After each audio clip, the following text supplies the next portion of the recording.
Target acquired. Eagle 1, first strike. You have permission to engage the target.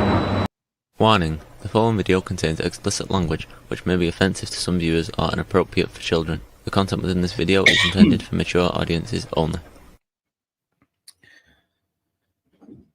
Welcome back, ladies and gentlemen, out in the chat, and those of you who are not in the chat, welcome. Gonna have a good show tonight. Before I bring out my guest for tonight, a little backstory. John MOSEMAN, you may remember, he debated Andrew a while back. He's an anarcho-Christian. I'm not really sure how that works.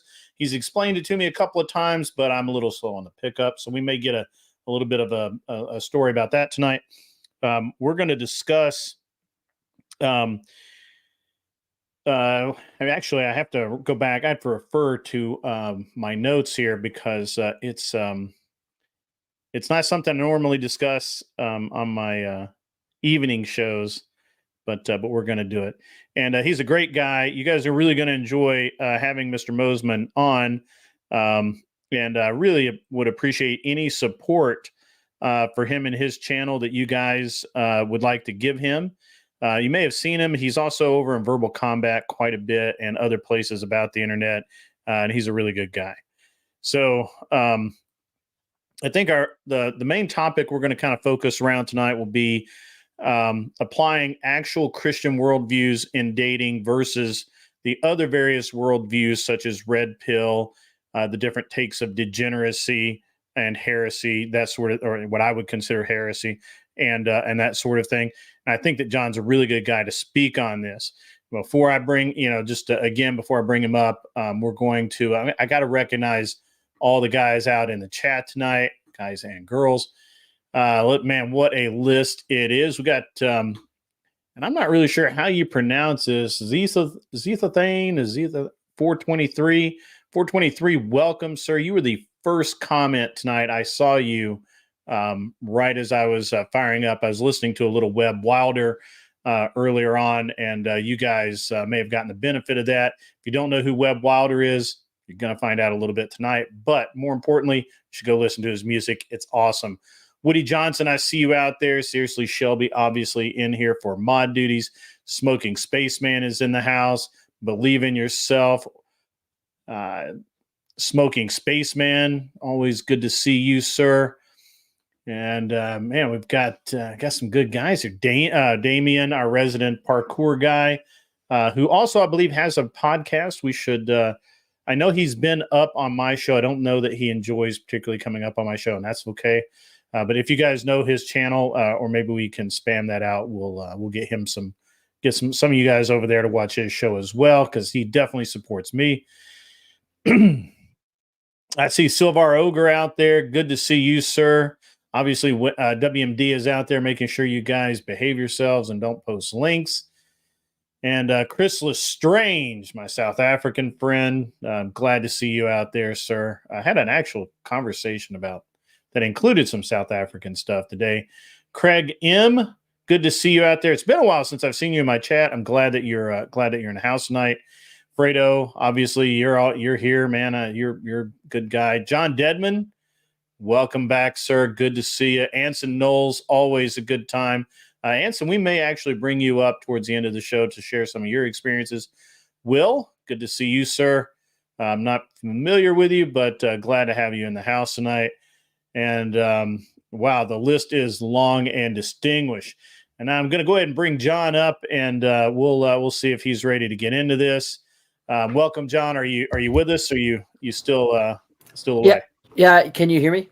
I can hear you perfectly, sir. Yeah. Sorry, my OBS just started acting up right when the show started, so I'm like trying to get back into it so I can transition my cameras, and you know how it is. I don't know if you ever use OBS or not. I do. So, I actually don't use OBS. Yeah. At all. But it could be a feckle beast, you know. It really can. I had too much trouble where it would just randomly give me issues, and I just, I need consistency. I have enough tech problems in my show. I don't need to add any. Yeah. So as soon as I get that going up again, I'll be able to switch the camera back on. But I had that on there, and then it's like, you're totally cool, man. You're totally cool. It's a great night to chat. It's going to be a good show. While you're fooling around with that, could you help my guys out with what and do you refer yourself as an anarcho-Christian or a Christian anarchist? Well, I would say a Christian anarchist because Christian anarchist, okay. Because the first of all, that the expression itself, or the first part of it, understanding is it from mostly a Christian perspective, then mostly an ideological. And so when I tell people, it's kind of weird to say it, but it's like it is a ideological and a theological anarchism more than it is a ideological anarchism, if that makes any sense. Okay. So it kind of goes back to the different types of ideas of what anarchism is. There's two different definitions if you look it up. One is the free grouping of people outside of an authority that binds them, meaning people who come together and choose to be a part of something. And a really famous YouTuber that's an anarchist, Michael Malice. I don't know if you ever heard of him or not.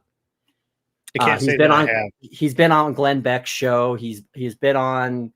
He's done all the rounds. Like he's been like on Dave Rubin, but he's an anarchist, and basically he kind of expresses it in a really interesting way, which is that it's about the free grouping of people with the expression of choosing contracts. So, for example, the idea that I would use is it's preferred that if I want something to be changed, I do it through the free grouping of contracts. So if I don't want to go to a place that has smoking in its restaurant or bar, if I don't want smoking, instead of going to a congressman and asking a congressman to do something about it, you go to a bar or a restaurant where there's no smoking, right? Or you write a letter to the owner and say, "Hey, could you please do a non-smoking or do no smoking at all?" And it's kind of, and so there's like a free enterprise aspect that the typical anarchist would get into. But for me, that's not, so when I say Christian anarchism, the expression of that is it's kind of a double thing. It's one, it's an understanding of anarchism from a Christian perspective. And so the other definition there's used is where there's an objection to what I would call an artificial grouping of leadership, or an artificial binding of leadership, or what would be a mandatory. So to me, the best way I express it is you should believe something about something, especially in the Christian worldview, because it's the truth, not because your Pope tells you, not because your pastor tells you, right? Not because it's a doctrine. Church, right? Right. I mean, it's kind of the aspect too. You should do the right thing. You should do the right thing legally because it's the moral thing to do, not just because. And the Bible talks about it. Like the only reason why we have law really is it's a conscience it terrorizes the conscience of those who would want to break the law, right? So yeah. So that's kind of the kind of expression of that is, to me, I look at it from an expression of saying, look, to be a Christian, we shouldn't look at very narrow lenses of dogmatic approaches. We shouldn't look at church authority, because authority in the churches, whether it be a Catholic church or a Lutheran church or a Baptist church, I think we've all had experience with a bad pastor or a bad church council or something like that. So, but sometimes what happens is that people say, well, we got to do this because my pastor told me, or we got to do this because this is what the church believes, or we got to do this because, and what I'm saying is, no, if you do something, God wants us to do something because it's the right choice. God would want us to do something because he's put upon our hearts the truth, and then we express it. So that anarchism is really kind of more about decentralizing authorities. And so I tend to not like centralized authorities, whether it be in government, church, or anything,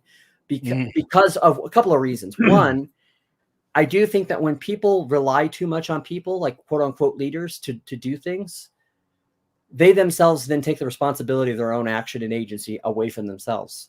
And I think if actually people were actually more responsible, had more actually acted out of their own personal moral responsibility and knew and it did the right thing because they know it's the right thing to do, and didn't wait on someone else to do it first, a lot of the ills that we have in society would probably not exist to the degree that we see them now. You're always going to have problems, unfortunately, because we're imperfect humans, but sure. But does that make any sense? I don't know if that makes any sense or not, but yeah, I think it makes sense. I mean, it makes sense to me. I don't, I'm not going to speak for anyone else. But no. Yeah.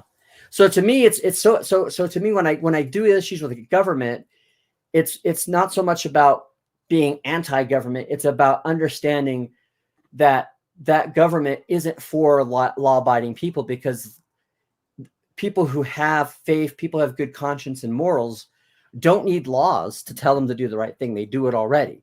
Laws, therefore, then their very purpose of government is then to do it. So then what becomes my biggest issue of gripe is when governments or anybody with any kind of centralized authority enforces someone to do a moral action because they want that done.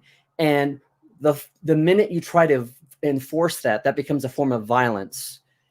And I think violence, whether it be physical violence or violence against someone's conscience, is immoral. And I don't think I don't think two wrongs make a right, and then in that way, I think that's the wrong way of going about trying to make moral changes, which is why I have a problem with people that would kind of espouse what I've called the Christian populist or the Christian nationalist or the Christian kind of theocratic approach to things. Because I think if people don't want to do things, then they're not going to do things. The only thing that's going to make them not do things is that, so maybe I want to do right by my neighbor, but I'll definitely not do wrong by my neighbor because I can go to jail. Right. So I think some people kind of look at that and get confused by it because seemingly on the surface, they're at odds with each other, but really anarchism is about that. The other thing is I like another French philosopher, and he talked about, his name is Jacques Ellul. He said that it's about nonviolence and it's about love. And that's where the Christian and the anarchism come from, of the idea of changes being made voluntarily by you telling someone's wrong. So if, for example, if I was doing something wrong and you saw it, it's best if you just came to me and said, hey, John, I know you're a nice guy. I know you're trying to do, but you might want to think about this. That will be more effective, I think, long-term than if you tried to get YouTube to deplatform me, for example. You know what I'm saying? Like that's an example of what I'm trying to say. Maybe, hopefully, I'm not saying too much or losing you on that, but that's basically no. I'm following along. I'm just listening. I'm letting the audience listen as well. Oh yeah. So for me, Christian anarchism is more about taking more responsibility as individual and in the choices that we make, trying to find ways outside of violence or force or coercion or manipulation, or trying to shame or intimidate people to do the right thing.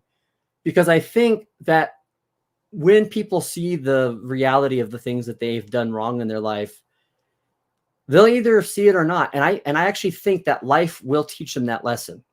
I don't think we have to necessarily. Now it's okay for someone to like draw boundaries as a result of that, but I don't think people, really the only reason why you would put someone, like, for example, in prisons because they're a danger to society. That's the only reason why to do something like that. So for the most people, they're eventually going to go down this convoluted path of being hurt. And we were talking a little bit about that. We'll talk a little bit about that in the other conversation, because it will kind of refer to some of the things I was telling you in the chat. So, or in the Discord. So, okay. Yeah. Interesting. Okay. So it's more expression of being an anarchist towards the forcefulness of Christian values in things that are not organic, more than it is about me trying to be a societal anarchist. And that's why I would say, to me, it's more of a philosophical aspect than it is a practical thing. Because let's be honest, anarchism from a practical standpoint, which I don't look at practicality as the only metric, but it's a good one to look at for a lot of people. It would not be a good way of trying to organize or promote things in society. And I even know that as an anarchist. Okay. So I agree with you partially. I agree with a lot of things you say on surface level. However, there's a couple of flaws that I think get just glossed over and nobody ever really addresses them, which is fine. Number one, you can't have prisons if you have anarchy, because you're depriving people of their freedom. And when we look back through history and we've had this kind of concept of the type of anarchy you're talking about, the reason that was able to work is because they killed the people or exiled the people who were the problem, right? And we don't do that anymore. First of all, you can't exile anyone. Anyone can travel anywhere in the world within a matter of hours. And so that's irrelevant. Exile is irrelevant now.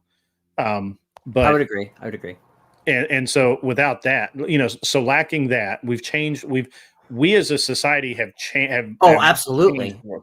And that's why I don't think you could comport a lot of anarcho philosophies into. Right. I think this is where anarchy falls apart for me every time. Is that right? Well, that's why I wouldn't call it a system. That's why I'm saying, from a practical standpoint or from an ideological standpoint, I don't apply it. It's more of a philosophical standpoint, because I would acknowledge that philosophically, you just run into a bunch of problems. Like, philosophically, it's wrong to kill a human. However, you can't jail a human according to your philosophy, really. And so, but you also can't allow that human to roam free and inflict damage to other humans. So really the only thing left is, whatever, burn them at the stake, hang them by their neck until dead, whatever. Right. Well, and I would agree that in normal anarchism or any type of extreme forms of like libertarianism, I think you would be absolutely correct in saying that.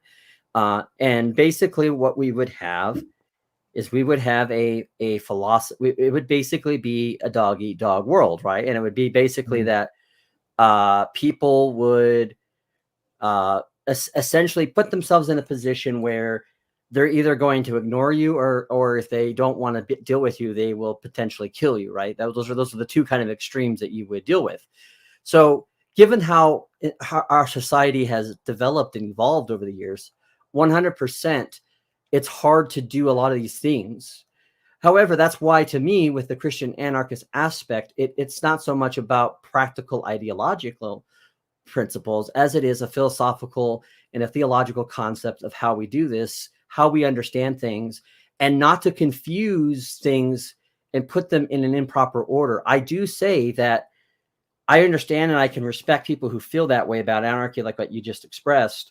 I myself think that I wouldn't necessarily say that it has to be an either or, because to me, I don't see that as being something that is necessarily evident of taking an anarchist view, especially an anarchist view that, like mine, where I'm more dealing with how we talk about issues than how we actually practically deal with issues, if that makes sense. Yeah. Okay. We'll dive into that a little more. Yeah, for sure. Yeah. While you're working hard behind the scenes to restore your camera, I am going to take a minuscule profit break to promote Clovertack Productions. Why is that not full screen? That should have been full screen. Got you as why is this not full screen? I will.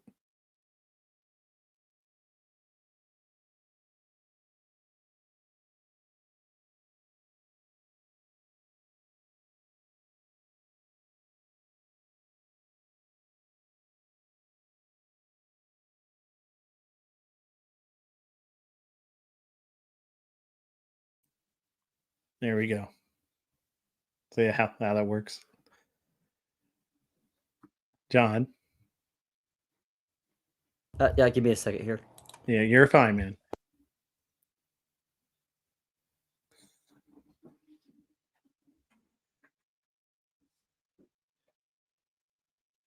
Hey, there he is. Like I said, OBS could be a fickle beast. So what did you think about the thumbnail? Did I nail it or what? Yeah, I thought it was good.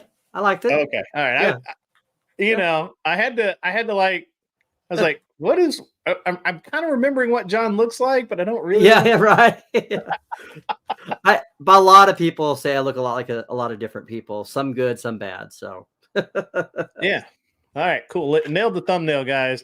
That's what's up. All right. So again, go get your Clovertack hat.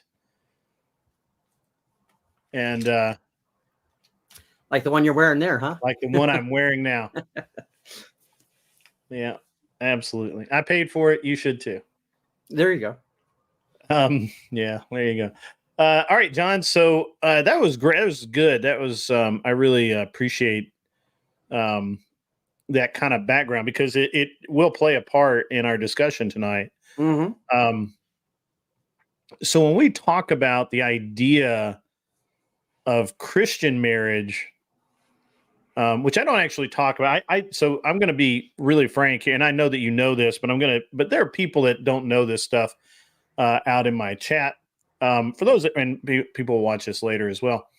While I am Christian, I do not espouse any specific belief generically on the show. I try and remain as neutral as I can, which isn't very, but I try. And and so therefore, I normally would not have picked this particular topic. However, I have been talking about politics for what seems like the last week solid. Between that and all of the drama that's been going on, I just don't want to talk about that. I don't blame you. So what we're going to talk about tonight, guys, and so the way, and I really want to make sure that we understand, everybody understands how this show is going to work. I think John and I are going to do about an hour of discussion on this topic, and then I will open up for guests to come up. I will not have more than 2, potentially 3 guests at a time. I just don't like it when we get more than that. We all know that. And anybody that is disrespectful or talking over people will go away. I don't like that either. And it's my show. You don't have to like it, but you do have to follow the rules. I think it's going to be a really good show. It's a really good subject. So I read the subject earlier, John, but you made some notes. So give us your positioning and how you look at this. In specific of what Christian marriage is, or the Christian marriage versus the other worldviews. All right. So we got basically degeneracy, which is I'm just going to do what I want. There are no rules. It's just a state institution. I got married because it's a thing to do, blah, blah, blah, blah, blah. Right. You have the Christian or other religious worldview, which is God tells me to. Here are the rules in my specific brand of religion, whether that's Hindu, Christian, whatever it is. These are the rules that I have to play by. So you got, and then you've got the hedonists, which don't believe in marriage and who believe that it's just free sex for everyone, and we're just going to have a great time and party like this in the world. So, and I think that's kind of the way I break down. Now, obviously, you're free to break this down however you want. This is just kind of how I break it down, right? We have degenerates, we have Christian of some or religious marriage of some kind, and you have the hedonists who do not believe in marriage and do not want to don't want to be a part of it. Right. So. Well, and so I think for me, and you're welcome to break it down any way you want to. Yeah. No, for me, because of my beliefs, and to me, I say everything is a top-down thing. So it's if I say I have this Christian worldview, everything then has to stem down from it, right? In my belief. So everything about what right marriage is, everything about what's right, what should be or shouldn't be done politically or ideologically. Now, I think there's some room and freedom for people to be a little outside that, given my worldview and my beliefs. But so to me, there's a lot of people that I would not call married from a Christian point of view. And I think a lot of people would acknowledge that and say that. And to me, when I look at Christian marriage, I don't look at so much as rules, just because I also don't, shocker, as an anarchist, I don't necessarily think Christianity is about rules, as people like to put it out there. I think it's about organic truth and relationships and vocation and those things that are bore out. And so there's an understanding of a benefit that comes from these things that we abide by, right? So it's not so much that you do it because if you don't, bam, you're going to, it's more about these things have a benefit to your life, both here and in the next life. And this is why you'd want to do it. So to me, I take a very holistic look at marriage from a Christian point of view. And I think that there are 3 reasons why a Christian should get married if they find the person that is acceptable for that kind of thing.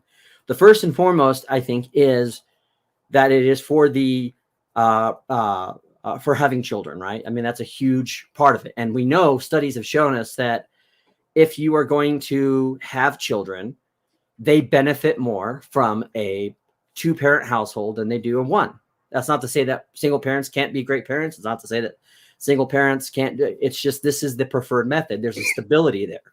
We know that people, from an educational perspective, you can go down all the things, happiness, wealth, all the different aspects that you would look at as positive benefits to a human being are more attributed to them if they're in a 2-parent household, especially if it's two parents of 2 different complementary sexes, right? So man and woman, wife and husband. So there's that. The next one is that it is meant to try to curve our flesh, because human beings, from a Christian worldview, that our flesh is, fornication and sexual desires can lead to a lot of sinful things, both in what you think about and more about the actions that they lead you to. And not only that, take the sin aspect from it, or the rule aspect from it, or the societal aspect from it. I would also argue there's a emotional, there's a psychological harm that is done to you the more degen you are, more kind of casual you are about sex, right? Like that's, Then the other thing too is the third one for me is that the Bible tells us, specifically St. Paul, that marriage is a good way for us to learn to live in the vocation as Christians, because as Christians we're called to forgive. As Christians we're called to bear one another with love, to put a best construction on people, to do all these things. And the hardest thing to do is to live with a person, be committed to that person, and still try to keep all of those positive aspects about a person. So you don't have to necessarily be married to do those things. You can do that as a father. I mean, you can do that as a brother. You can do that as a son. You can do it as a daughter, as a sister. You could do it in your vocation. But really, and I don't know how you feel about this, but I think sometimes it's easier to forgive a stranger than it is your own spouse. Because when they hurt you, it's close. It's just like any close friend. Whenever someone close to you hurts you, it's hard to forgive them, because A, you either have an expectation that they should have not done that, and B, you love them and they love you. And so that hurt is more impactful. It's more. So to me, those are the 3 benefits. There's a social benefit, a societal benefit that has come out of this. And that is something that people have talked about a lot. And I would say that Christian marriage overall, or even some traditional religious marriages, like some Hindu marriages, we've seen that they have a huge intrinsic value to the society that they're a part of. So I think there's a net benefit from every aspect, however you want to dice those potatoes. So, but to me, those would be the reasons to look at what those marriages are. The other kinds of marriages would be like the people who do it because they're in love, or they do it because it's a status symbol. It's like getting a puppy, or getting a purse, or having a car, or whatever. It's, they love being able to say, I'm in a relationship, I'm married. It's like there's all these like things that shouldn't be important in marriage that people make. And that's one of the ones that is, and I get a lot of bad fault because people go, well, doesn't love matter? It does, but it's not the most important thing in a marriage. But the kind of love that you have in that that's marriage, an interesting point. Well, I want to come back to that. I didn't bring my notepad. Yeah. Anyways, so, but, and then the other one would be the people who just completely disregard marriage, right? Like you were saying.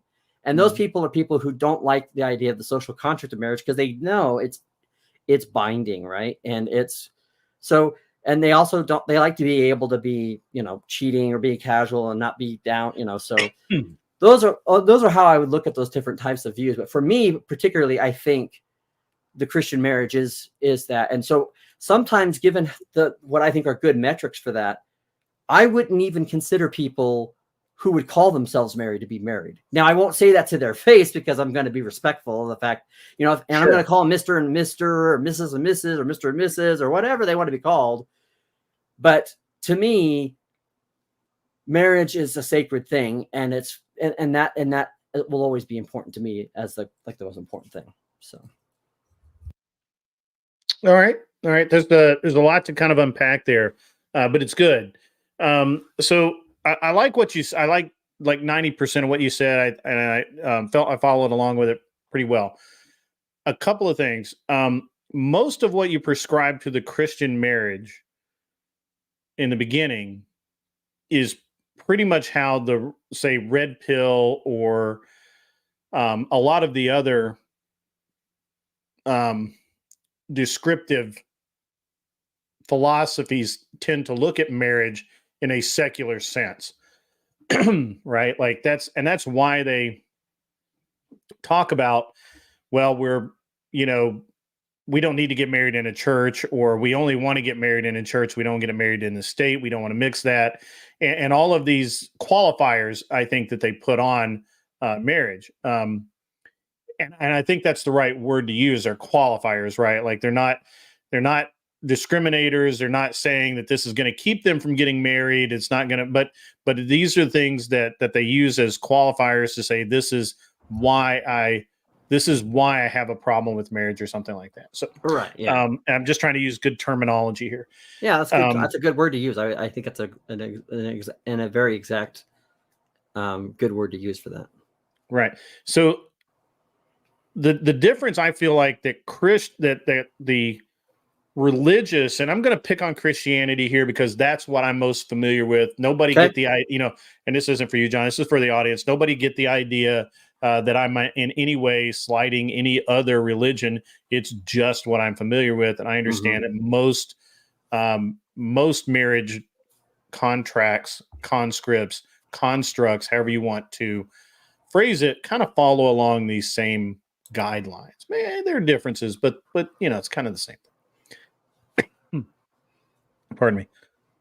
So when we talk about marriages in the religious context, you're right. Love is a secondary sort of thing, right? Like love is kind of like, it's love first, then duty in the beginning. And then as the marriage progresses, the longer you're in the marriage, the less the love portion matters and more the duty portion matters, because you have a family to take care of at that point. Evan O'Brien, I agree with that. I'm going to get to that in just a minute. Let me get through the Christian portion of the program, and then I'll get to you, man. I promise. And so I think that's one of the things that people forget about. I think that's one of the things that a lot of people that talk about marriage, especially I think in the modern times, if I go back 30, 40, 50 years and read a book about marriage, most of the context is not going to be about make sure your husband or wife is happy, make sure that you're performing your sexual your sexual responsibilities, make sure that they're happy, all of this kind of thing. It would be more in that time period of, in the beginning, you have that honeymoon period, and then you have maybe a year. And now also keep in mind, I'm talking about a time period before birth control, where generically the honeymoon period actually meant that was a time you were childless. It does. That didn't mean that you were just frivolous and didn't have any things to take care of, but it was just that you were childless because there was more time for you guys as a couple because you didn't have the obligation of children. Right. Correct. Yes. Yeah. And so you have this honeymoon period, which is about your personal happiness and loving each other and caring about each other, and all kinds of poetry and sonnets and hymns from heaven and all of that. And that's great. And then reality smacks you at about 9 months, 10 months in, because what happens. It's biology. And and then duty becomes the most important thing. Your duty to your family, duty to your children, duty to your community, and in modern society we don't talk about that very much, because my personal opinion is there's a little too much anarchy in the world, where people want to think about themselves and their needs and what matters to them and their freedom, which is a really bad word to use in this situation, but I'm going to use it. It's a really bad, we have a lot, literally, you cannot pick up a text right now that doesn't talk about how your personal freedom is an important part of your marriage. Right. And this is wrong. This is just wrong. I would agree. And and so this is this, along with the advent and widespread dissemination of birth control, the increased number of and availability of abortion, and the acceptance of abortion. Now, remember, up until about the mid 50s, if a girl got in the family way, she was sent off to a convent for the summer, right? And then that would, or for the for the school year, she went to a special school for girls, and then she would come back and act like nothing happened. Or occasionally there would be an abortion procedure, but they were really, really frowned upon, like back alley kind of stuff, like your mom, your dad, nobody wanted to know about that. Chat guys, if you want me to see something, you're gonna have to do the super chat thing. You're gonna have to do that, because I'm not. You guys, it's all very important stuff, but I just can't. I'm trying to focus on the conversation with John. Yeah, and I know you guys hate that. I hate it too, but it's just the way it is tonight.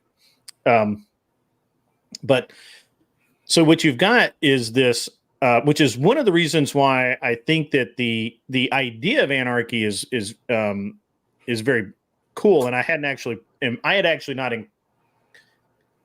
not unfolded that in my thought process for tonight until I remembered that you were the Christian anarchist, and I thought, this is going to add like a whole other depth to this, right? But once abortions became more common, and to the point that today they are so accepted that nobody even cares. No, and they treat it like it's healthcare, or they treat it like you're going to go get the flu shot or something. It's like call it healthcare. I literally heard. I was watching a thing before this show, and they were talking about, no kidding, they were talking about how they went around to these politicians and said, "Do you agree with late-term abortion?" And they're like, "Yes." Anderson. Up to 9 months, bro. Up to 9 months in New York now. Right. Yeah. Like, it can literally be ready to be born. The baby can be ready to be born alive tomorrow, and legally the woman can abort it, which is nuts. That's murder, bro. It's insane. Exactly. And I would agree. It's murder. Yeah. Insane. Well, and that's the thing is like, it's like when I heard about not to get into politics, but when I heard like the DNC had the little wagon out there, it's like, there are people who have this kind of view about it. It's like, oh, hi, welcome to your doctor's office. We're going to get you the flu shot. Oh, do you need your abortion for this month? It's like, that's how casual. It's like there's no thought to it. It's not that there is no idea of a child being unmade, that there is not murder going on, that there isn't. I mean, it's insane that's where our society is. It is actually insane. It is actual insanity that a politician has the balls to refer to abortion as health care. It's weird, but I digress. I don't really want to go down that path. I'm simply using it as an example of the lack of responsibility and duty when it comes to marriage in modern society by even the Christian worldview, but especially all of these other worldviews, like red pill and all of the philosophy, get, philosophical, feel good method, Well, secular ideas of what marriage should be, right? yeah, All and of I think those. there's a balance that it has to be approached, and I think that a balance doesn't get approached, because here's the thing that I always say. I always say, in any marriage, you've heard that you've heard. I've always heard that there's always 3 people in marriage, but if you want to be technical, there's 5 people in marriage, 5 parties that are represented. There's the groom, there is the bride, there's Christ, right, and the values of Christianity and having Christ-centered marriage, and then there's the families. Because you don't just marry your spouse, you become part of the whether family, you want to or not. and then there is the society, and there is the society aspect of that. And that's why we actually it is something that is given you, why you have witnesses, right, that are there to sign off on saying this is happening, because there's an account. There isn't anymore, but there's an accountability. And I've actually seen this happen, especially more in Protestant Christianity than anywhere else, or evangelical Christianity, where some of the cultural trends become accepted as legitimate reasons for getting divorced. Not to say there isn't legitimate issues or reasons for getting divorced, but they're very sparingly, right? And it's the same thing with like abortion, where people always zero in on the most extreme, very minute, small percentage reason for it to justify them doing it for another reason, which I think is BS. I think that's BS. Right. I agree with you. Yeah, I do. Yeah. But so to me, you have an obligation and a lot of things, like you said, a duty there. And the other thing too is, because there's vocation. And I always say this, I used to always say this when I'd go to my friend's house who have kids. I would always take serious the way my friends wanted to parent their children. And I always made sure that whenever I went to my friend's house, I tried very, very consciously to not say or do anything that would counteract what mom and dad says. Yeah, absolutely. In front of the children. Yeah. And so to me, in society, there's the same thing as well, where if you're a guy and you have a friend and he's married and he's like, oh yeah, I was thinking about going to the strip club. It's like, why are you doing that? Why are you doing that? And well, when we kind of say, yeah, that's kind of cool, we just kind of now, I'm not saying don't judge the person. I'm not saying not to pray for the person. No, I get you. You should love like you're married, right? But to not say or just to be like completely like it's okay, then we're helping to add to this problem. And I really don't think people realize that we all share a responsibility in that regard towards promoting good marriages, as well as people in those marriages have a responsibility to society to be dutiful and be honorable and take care of their children and take care of their spouses, especially because when you don't take care of your children and you don't take care of your spouses, then you're most likely going to have to rely on a government agency to help you. And that affects other people. That impacts and affects other people. So. Right. Well, so again, I feel like that the idea of the basis of marriage, which is duty, responsibility, and all, I mean, obviously, caring is in there and all of these other things that have to be there. And I think that I find that typically that actual religious marriages tend to work a little better.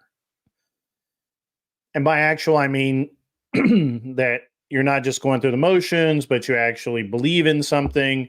You have an actual belief system that guides your morals and all of that, right? Like I'm not saying that you go to church 2 times a week, so that counts, right? Like I'm not saying that. I'm saying the other thing. And and of course, when you get to the hedonist that don't believe in marriage or believe in ultimately no marriage, right? They don't believe in it.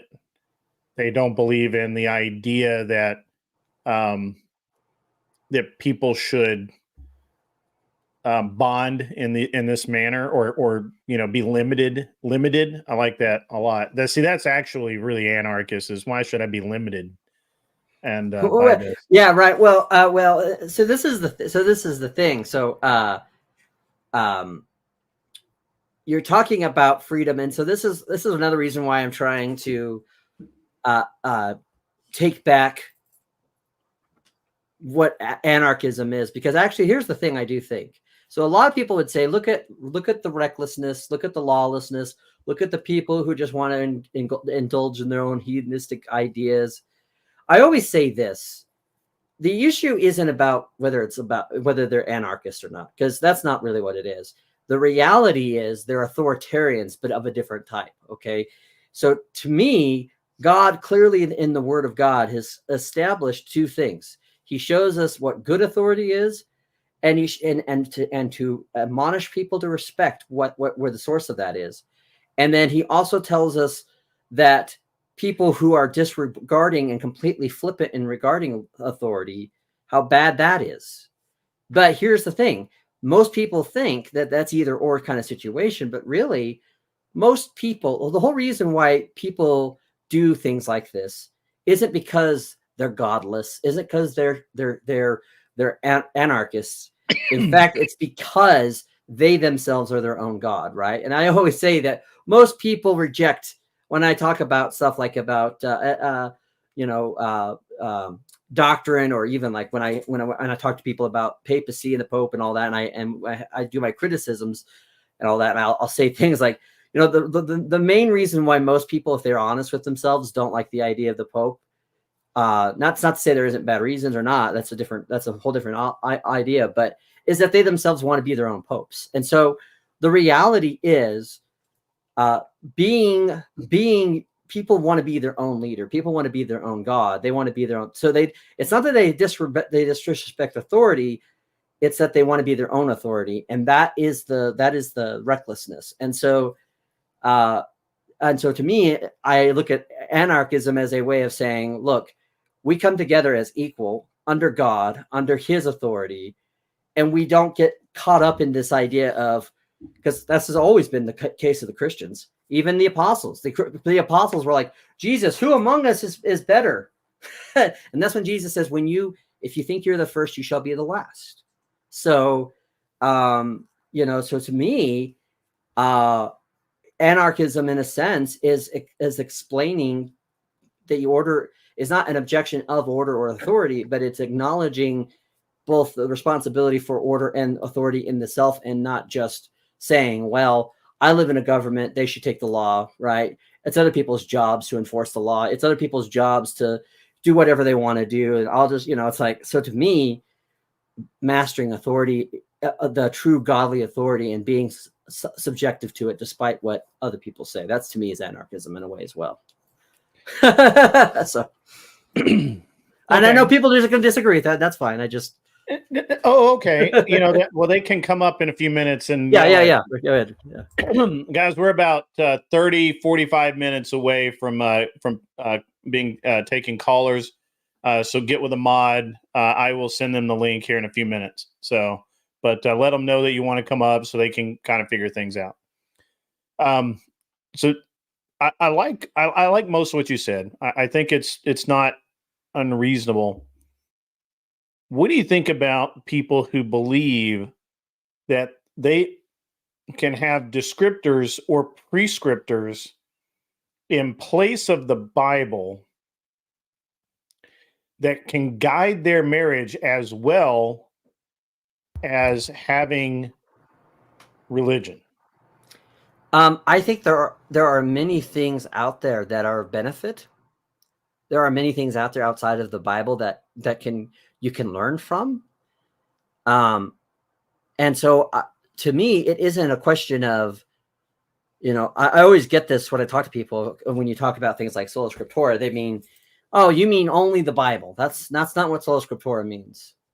But if you see something outside of the Bible that is in contrast to what the Bible says, as a Christian, in my opinion, you should oblige that first before engaging in those other ideas. However, that's not to say that those other ideas are necessarily in conflict or contrast. Some things are permitted, but not everything is prohibited. Not like, and also we're told in the Bible to be careful to like divide over small petty differences and not to understand what stumbling blocks are. Because, you know, when you think about the Bible, when the first Christians who were Jews, they were really legitimately concerned about people who were eating, the Gentiles who were eating meat that were used in in sacrifices for pagan rituals.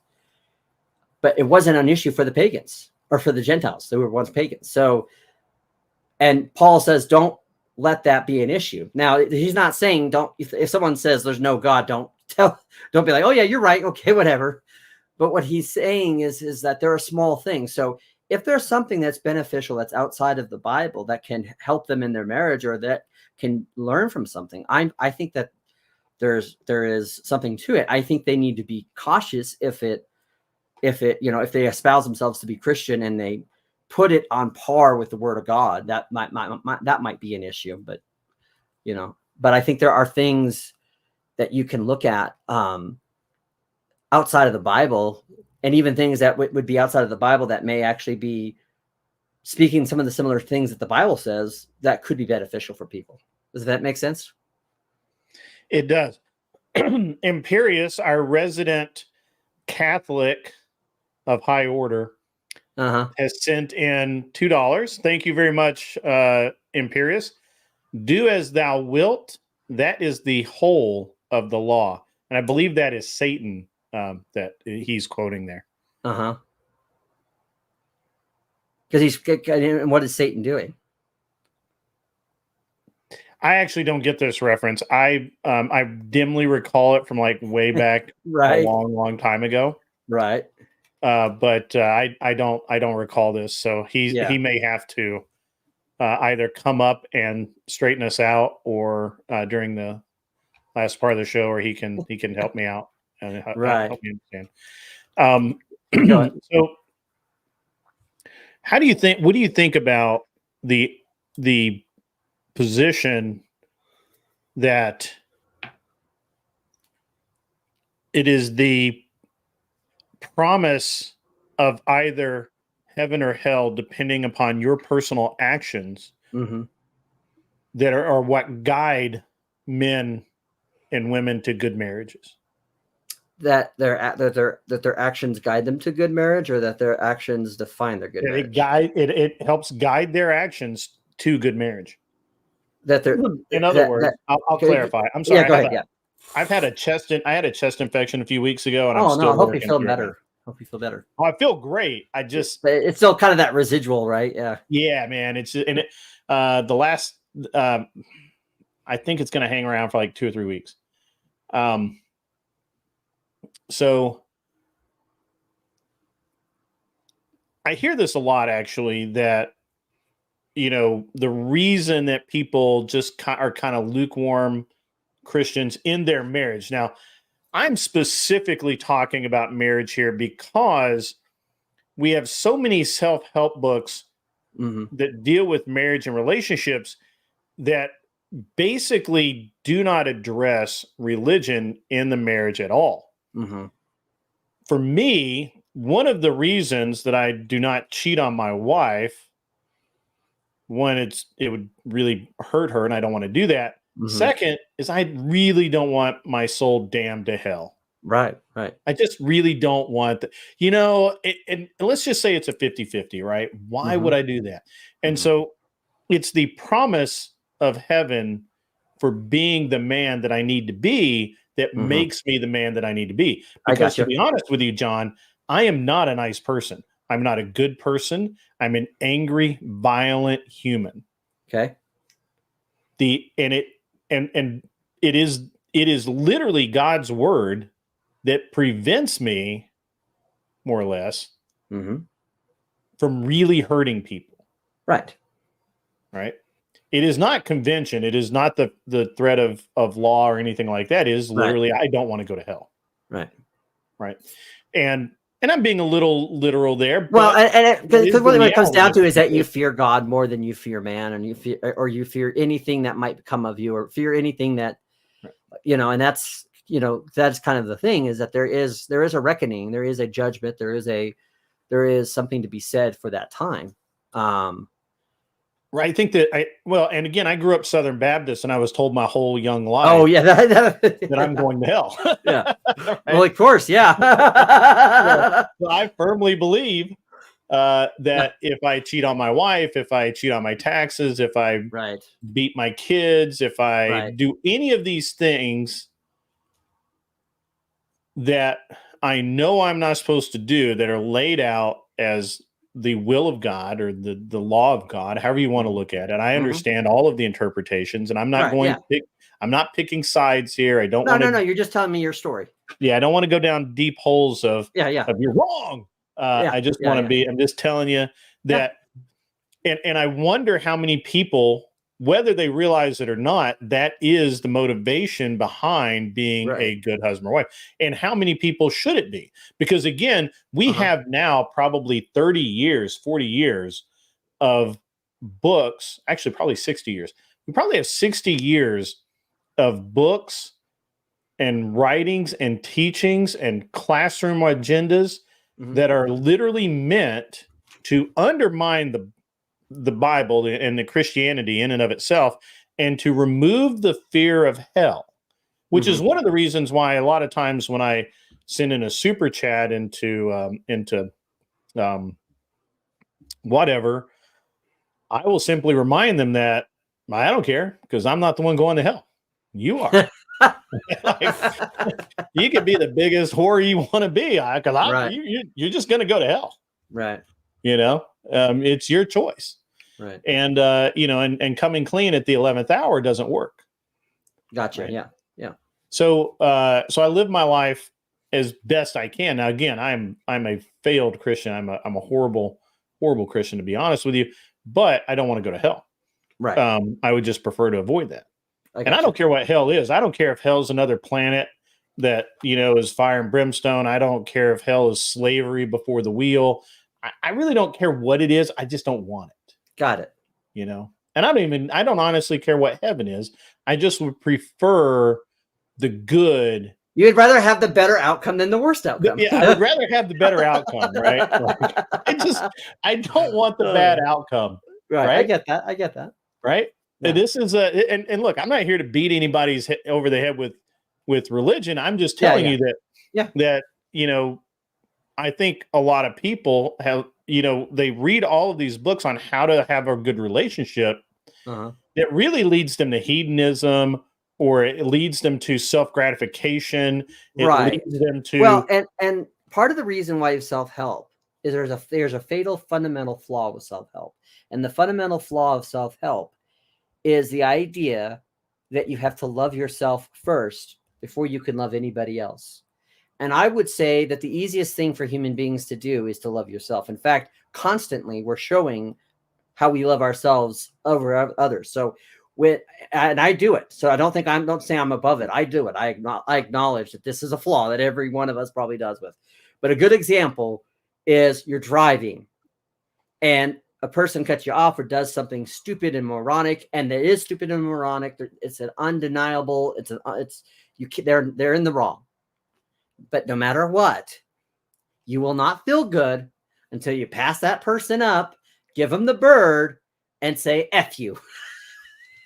That isn't because that's not because you just don't love yourself enough. That's actually because you love yourself too much, because you're giving into that catharsis need. And I would actually say that a lot of us, whenever we deal with trauma, whenever we deal with any kind of pain, we're loving ourselves so much, trying to avoid that pain, that's why we're looking for either drugs or anything that makes us feel better to do something. Because, it's the same thing like when you hit your hand with the hammer. It's so ingrained in our nature that even if you're doing something with a hammer and we've all done it, you hit your thumb at the hammer and you go, "You're mine." And of course, a lot of us like to do the thing that makes the most feel good, which is to take the Lord's name in vain, because there's power in the Lord's name. That's why no one ever says Buddha, damn it.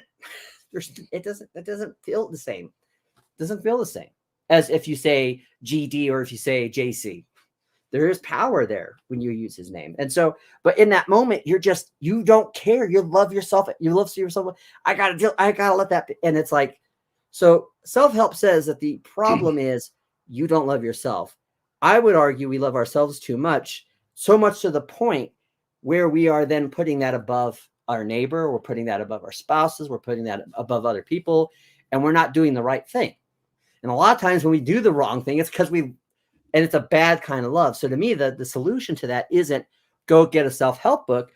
The solution to that is when you go to your Bible and you read that, that you've done that, but that Jesus still died for your sins and still loves you. Oh, wow. Yeah, that's powerful stuff. And then you go, yeah, okay. Maybe I won't send that one text to that one person because I realized something with that. So that's just my take on it. But I would say that self-help has ingrained a whole people of idea of saying, well, I need that. And you hear it all the time. I had, there was kind of a falling out between two family members of mine. And one of them said, I got to go to counseling and you gotta hear my grievances. And so you can be my ally. Have you heard that? You're not an ally. I'm like, excuse me? Where does it say that I got to be your ally? But to me, the truth is, you know how I know you're my ally? If you tell me something that I don't want to hear, but you think it's for my benefit. When you tell me the truth, even though it might hurt my feelings, that's being a real friend. That's being a real ally, Not telling me what I want to hear is not being a good friend or ally. Only true friends tell you the hard truth. That is for sure. All right, guys, the mods have the link. So if you guys want to start filing, getting ready to call in, come up, that'll be great. I will have this has been a really good discussion. I feel like we're just a little too polite about it, but that's okay. I don't disagree with anything John says, right. And I didn't intend to. I really wanted to have a great conversation with John about whatever. I'm just going to move away from that. I feel like we've covered that pretty well. And we're just going to start spinning our wheels. I know that you brought up the 12 Rules of Life from Jordan Peterson, and I have not read those in a while, and I didn't, I honestly did not go look at them. So, but I do. There's one credo that I've if you will, that I've known for a long time, that by a fellow named Webb Wilder. Do you know who Webb Wilder I've heard is? of him, yeah. So he's a singer, right? Kind of rockabilly. Yep. He's from Tennessee, Kentucky. I've seen him when I was in college. I saw him a million times, or not a million times. I saw him quite a few times when I was in college. And one of the things that I always thought was interesting is he started and ended every show with the Webb Wilder credo. Mm-hmm. And have you heard the Webb Wilder credo? I don't know if I've heard the credo. Okay, it's work hard, rock hard, eat hard, sleep hard, grow big, wear glasses if you need them. Right? How perfect is that? That's a good one. That's everything you need to know about life. Yeah. Right there. Right? Yeah. And I don't know why that has stuck with me literally since I was in college. It's been like 30 years. Right. And it's just stuck with me, man. Right. Because it does it, you've got to work hard in life, and when it's time to play, you got to play, you play just as hard. Right. Right. I don't know what eat hard is about, but I'm assuming that's eat enough, get what you need, Right. And, but I would add a caveat to that, because I do think hard work is important. In fact, it's part of my notes. I didn't know how far we would go into stuff like red pill stuff. Sure. But I actually have, as part of one of my notes on this, of this idea, and that's why I brought up the Andrew Peterson stuff, because he's dealing with this one issue that's a big problem, which is people who want to go through life without having to do something or have little to no cost, right? And he says, you don't get to make that choice. You don't get to go through life saying, there's no choice to be made or whatever. But you do get to determine what that price is worth to you, and you get to then determine what that price means. And to me, I don't judge what that price means to people. I used to have a friend, and we have a rich part of town. Everybody does. And there's a golf course. It's a gated community. The houses, the cheapest houses probably start at about $850 to $1 million. And he's just seething in there. What? And he's just so upset. Just like any type of entitled millennial, Marxist would be. Why do they gotta have that? I want to have that. I'm like, okay, but what did you do to get that? Right. What choices did they make?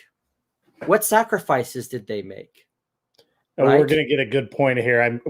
I'm sorry I had to interrupt you, but we're going to get a great point. Continue forward. Yeah. Because not only did they work hard for it, meaning they put in the sweat labor for it, or whatever the work was, right? Whatever that, or even if it wasn't like hard labor, I mean, if they had like an expertise or something, they still put work into that. But the other thing is they also paid a price for it, a sacrifice. They probably didn't go to one of the kids' soccer practices. They probably didn't go get off at till Christmas Eve at 6 o'clock that night. They probably, didn't take the Friday after Thanksgiving off. Like they didn't. You don't know what that cost was to them, and until you know that cost, you've been faced with a similar cost, and you yourself are willing to pay that cost. You have no business coveting that person or that house because you didn't do what they did. And you have no right in judging them for getting that, because clearly they have a different value. They decided to not necessarily get instant gratification. They worked something. They made a choice, and and you have to respect that. And if you want that, the best thing you could do is to go up to that person's door, respectfully, obviously, and say, "Hey, how'd you do that? Could you teach me how to do that?" If that's what you want. Until then, stop bitching about it. I'm going to do a couple of things here, John. First, I got to read Shelby's super chat here. Focusing on self-help is the easiest way to be stuck in a loop. That's accurate. Where if you focus on others and family before yourself, it breaks the loop for the better. That's accurate. And that's what John's saying. He's making a great point there. Seriously, Shelby, thank you for the support, the $10. That was seriously awesome of you. Thank you so much. And so I really appreciate that. While John's off camera here, I'm going to pull John and I down so you can see the thumbnail that I made tonight and see how much you think it looks like. Looks like John.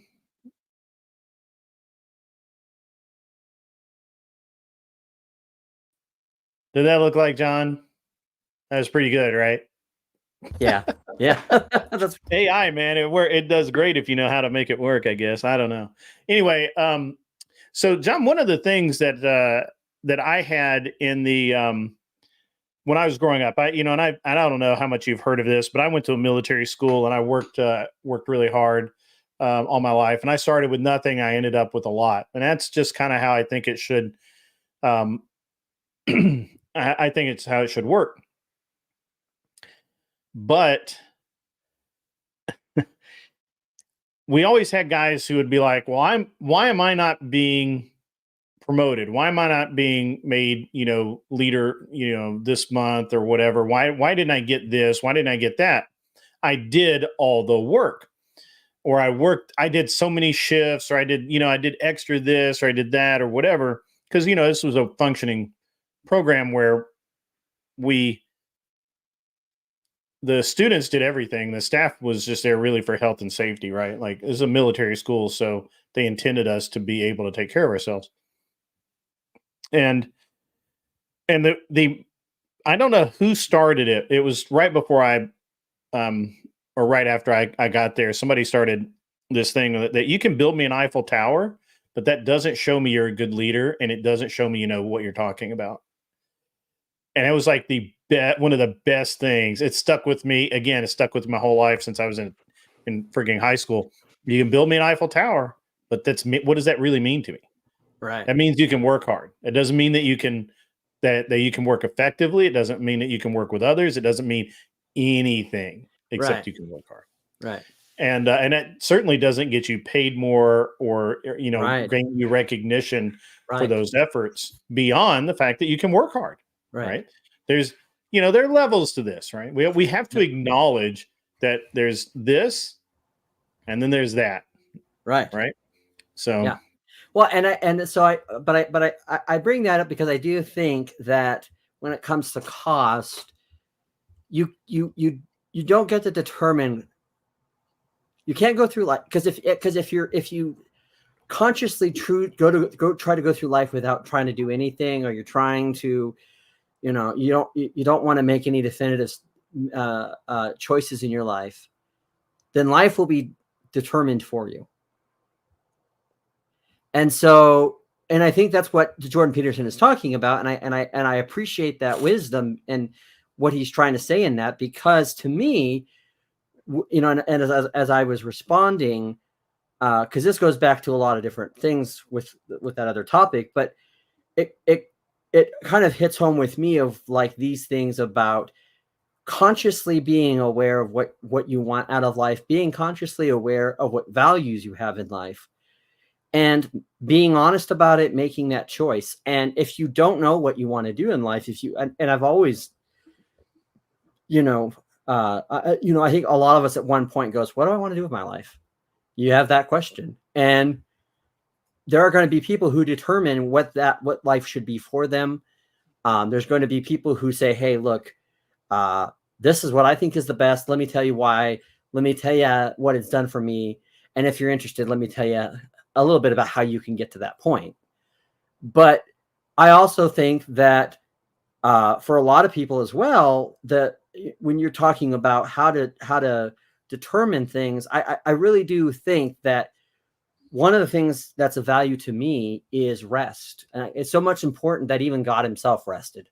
And I don't think people put that into to proper context. And it's not just about the Sabbath. It's not just about going to church. And it's not just about just taking a nap.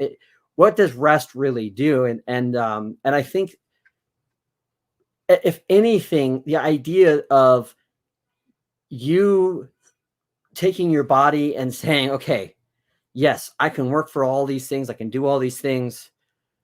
But sometimes it's good to be still and know. Sometimes it's good to just, enjoy the gifts that God has given you, whether it be your family, because as well as there's hard work and there's, as we've talked about and established, the obligations of those family things, there's enjoyment from it as well. But also just, or going out in nature or all those different things, whatever that might be. But to rest and know and to contemplate on that is an important thing to me, because when you say and I talk about this all the time because I do fasting for spiritual reasons. I don't tell people when I do a spiritual fast because then that takes away from it. But I mostly fast for medical reasons. And I have found that there's an amazing thought when you tell your body, you know what, you don't need food right now. And you can actually be the master of your own body. And when you become the master of your own body, you can also you can have mind over body, and you can start to not be, so reactionary. You know what I'm saying? But I love it. And I think that being thoughtful and mindful of what those things are going forward is very important when you're deciding what our values, whatever they may be, Sorry. I think those are all really good observations. Let me ask, let me go in a slightly different direction. So what do you think when we talk about modern marriage and just modern life? Do you believe that we are meant to work a number of hours a week, every week for the entire year? Every day of our lives? I don't think so. I think what we have to determine is we have to determine what is the most value. And there are some aspects of hard work that are good when you're doing things, because there's a spiritual benefit from it for sure. But the whole reason why we have such long work weeks now is because as man has evolved, and the more we've gone out of the agrarian age, the more we've relied on modern appliances, modern convenience, things that were meant to be convenient. And all it really was a way for us to justify having to go to work for longer hours. And so obviously as a husband, I think the first, your first primary goal is to provide food, shelter, safety, and stability. Now, if you're somebody that has the means to live out in the woods and all your labor is just about going out and hunting or gathering or whatever it is and you have some kind of, some way of having individual economy where you don't have to, worry about paying for like the taxes on the land or whatever, great. But most people living in a society, we've accepted and we traded that idea of how much we work, and we trade it off for those things. So I think it just depends on what you want and how much possessions you want, or how much in life So it really is. I think it depends on who the person is. I do think that we have to be careful about, and this seems to be the problem of either incentivizing people to not work at all, or to try to justify their life in just working all the time. And I do think those things are extremes. I really do.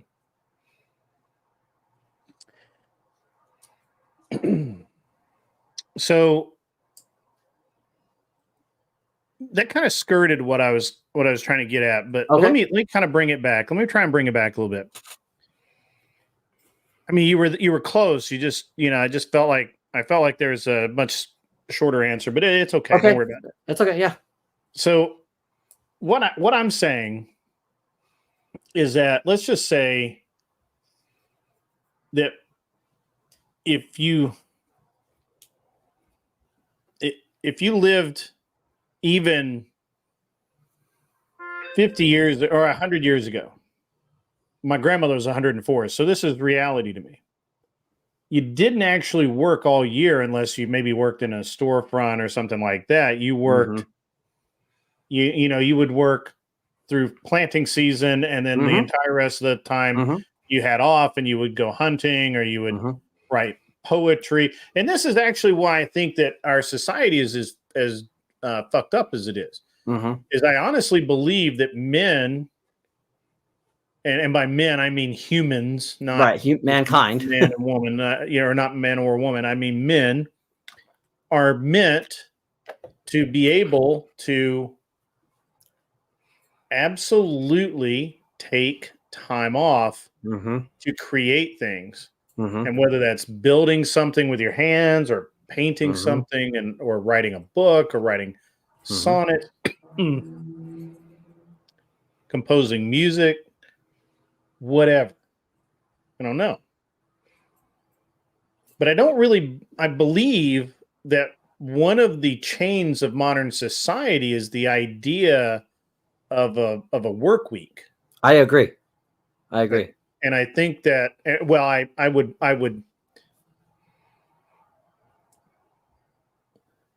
would take the position that there's nothing in the world that's worth the things 90 hours a year week to 40 and hours I think 40 hours a week spent every week of every year. Right.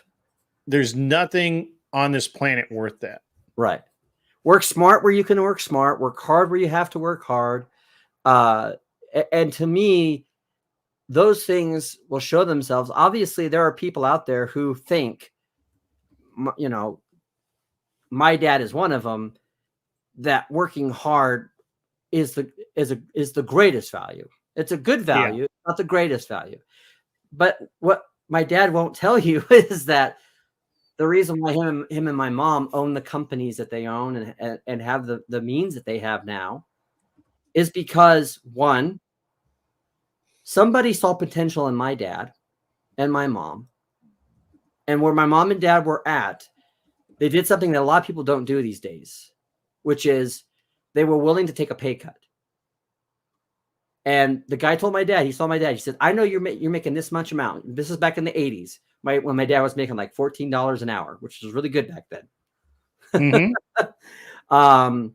And he said, I know you got a family of 3 you're trying to provide for and feed. I know you've got a lot of these different things, but I can tell you this right now. You take a pay cut, you invest a little in me, I will invest in you. Now, was part of my dad's appeal to this person because of his hard work? I'm sure it was. Was part of it because my dad had showed him something that he didn't see? Probably. But somebody saw his potential and somebody asked him to take a chance and take a risk. And my dad took the risk. And because he took the risk and he was willing to go a couple of years with less pay than what he was getting, now that same company that he was hired for to cut lawns, now he owns that company and another company adjacent to it. And that was partly good work, hard work, but it was because my dad had temerity to make a good choice. My dad realized you got to make your opportunities where they're at. And if you don't take advantage of those things, so it has to be both. People go, well, it's just about who you know. Yes, it is about who you know, but it's also about also having the right qualities. And it's also about willing to do something and be able to work smart or find an opportunity. And a lot of people, they just want to go to work or whatever, punch their clock in, and then they want someone to come to them with the opportunities. And I just think that a lot of people are a lot of those are like, those things are harder for people to do, not just because of the opportunities going away, but because I think a lot of people in that way, if this makes any sense, Grid, are lazy. In that way, they're lazy or they're scared because they're not willing to take a risk sometimes, or because let me kind of throw my position out here on this. So I believe this is actually one of the reasons why I believe that there should be less people in the workforce overall, because what we've done is we've effectively Chinaed ourselves with cheap labor, right? I also believe that most people live above their means to the point that they have to do what we're talking about. This idea, the rat race, that is a very real thing. And what you're talking about kind of makes sense. It was a long ride around to get there, but it makes sense that I take long rides. I'm sorry, that's just how I am. It's okay. It's okay. And the thing is, it worked out well for me because I've got people that are trying to just very impolite and interrupting my podcast. So it's okay. Yeah.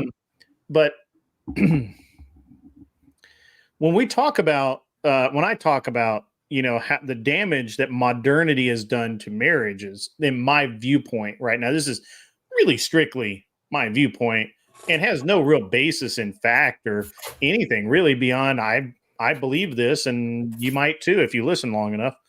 And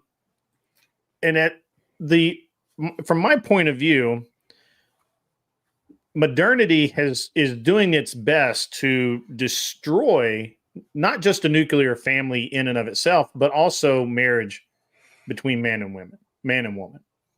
it really is reducing the value of marriage down to simply sex and parenting. We're not talking about the value of marriage being the bedrock of the community. We're not talking anymore about, a solid marriage being the foundation of life in and of itself. And we no longer talk about a marriage being the foundation of your entire career, right? Mm-hmm. And so in my perfect world, where I don't live, but if I did, it would look like it would really look more like that we would work maybe 8-9 months out of the year total. Mm-hmm. And then there would be a lot more off time. Again, I feel like that men especially have suffered because we used to, as men, and I think about this a lot actually, because it's just a strange thing to me that so few men that I know play a musical instrument beyond the guitar. They might play, and most of them just kind of pick at the guitar. They don't actually play it. But like, I was listening to my grandfather when I was younger, and he was talking about like literally, actually, he wasn't talking about it. We was there. Literally everybody in his 30 or 40 member family gathering, they all played some kind of instrument, violin, some kind of horn, drums, something. A bunch of artists in the family, bunch of, everybody kept a diary of some kind. And I look at modernity and I'm like, wow, we're dumb as fuck. Right. Like we really are. And I think about that too, because especially when you look at social media or you look at cell phone technology, you when you read the letters of like John Adams, you go like, why don't people talk like this anymore? Right. And it's because they don't write like that anymore. Right. Because because they didn't have a phone, they didn't have a social media. So when they were trying to say something, they had to dwell on the right words. They had to think about the right words, which meant they had to read. That meant they had to contemplate what they had to say. They didn't have a lot of ink and paper, so they couldn't just go. So they had to they really put so much thought into every word they put in every sentence, and we've lost that, and so. And it's sad that we can't go back to that, and we'll probably never be able to go back to that. But I think trying to strive for that is a good thing. I think we have to start moving in that direction. Yeah. I think, and look, I'm not saying that we all take summers off and we all become teachers and all that kind of thing. But what I am saying is that if we can do a year's worth of work, mm-hmm. or not a year's worth. If we can make it so that a man mm-hmm. can do 9-ish months of work mm-hmm. and be able to take off 3 months. Now, obviously not consecutively. Right. Or maybe, I don't know. See, the thing is, it depends if you have the opportunity. our entire society previously, it rotated around the weather, right? So right, because it was an agricultural. We're agricultural to a large degree. So you planted, you harvested, and then during the off season you would build things. Yeah. Right. Yeah. That's when men built canoes and repaired armor and learned how to blacksmith and wrote poetry, in the evenings. And I mean, I have this, when I was younger, I had this like really romanticized notion of these burly ass dudes, beating steel into weapons and armor during the day and writing poetry at night and just living this great life. And you know what we have now? We have P. Diddy getting arrested for diddling, He's writing his name, Diddy. Diddling, right? Yeah. I mean, come on. How did you not see that coming? That was some predictive programming there. Huh? That's some predictive programming on his part. Predictive programming. That's right. Well, you know, my he uncle, admitted it up front. he used to work for the FAA for like going on like it was like almost like I think about between 27 to 30 years before he retired. And that's before the other job he had. But he lived in Alaska, and you know, for 5 or 6 months living in Alaska, you could not get anywhere. Right. Yeah. So he'd work like 4 or 5 months out of the year. Mm-hmm. And then on the 5, like when he couldn't get out of his house, you know, and it was not expected, you know, there was like, I think one airplane, like maybe he might have to work a couple of days if there was like an emergency, but like, other than that wasn't the case. And so like, you would not think that my uncle being the kind of person he was, cause he was, you know, his love was, working on airplane engines. Right. You know, and that's where he really, and then of course he became a, FAA guy and he started to inspect them for the FAA, but you wouldn't think that he would like, you know, start talking to you about Play-Doh because that's what he had. He had books in the winter, you know, and or he'd learn how to craft something, or he'd learn, you know, And that so, means, and it's because they didn't look at time as like, if you think about it, what we do in modern society is kill time. We don't make time; we kill time. Yes, that's and true. It's because we're bored, and it's because we have time. We've made so much time for ourselves in the way of society's adjustments that we go, oh, what are we going to do tonight? You know, and I'm not saying it's not wrong to play a game, you know, or watch a movie or, you know, whatever.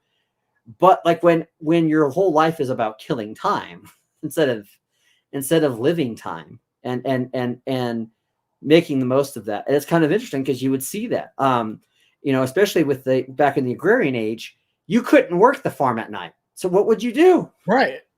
They would play chess. They would play, you know, you could play your game. But only for an hour or two because candles were valuable. Yeah. Oil was valuable.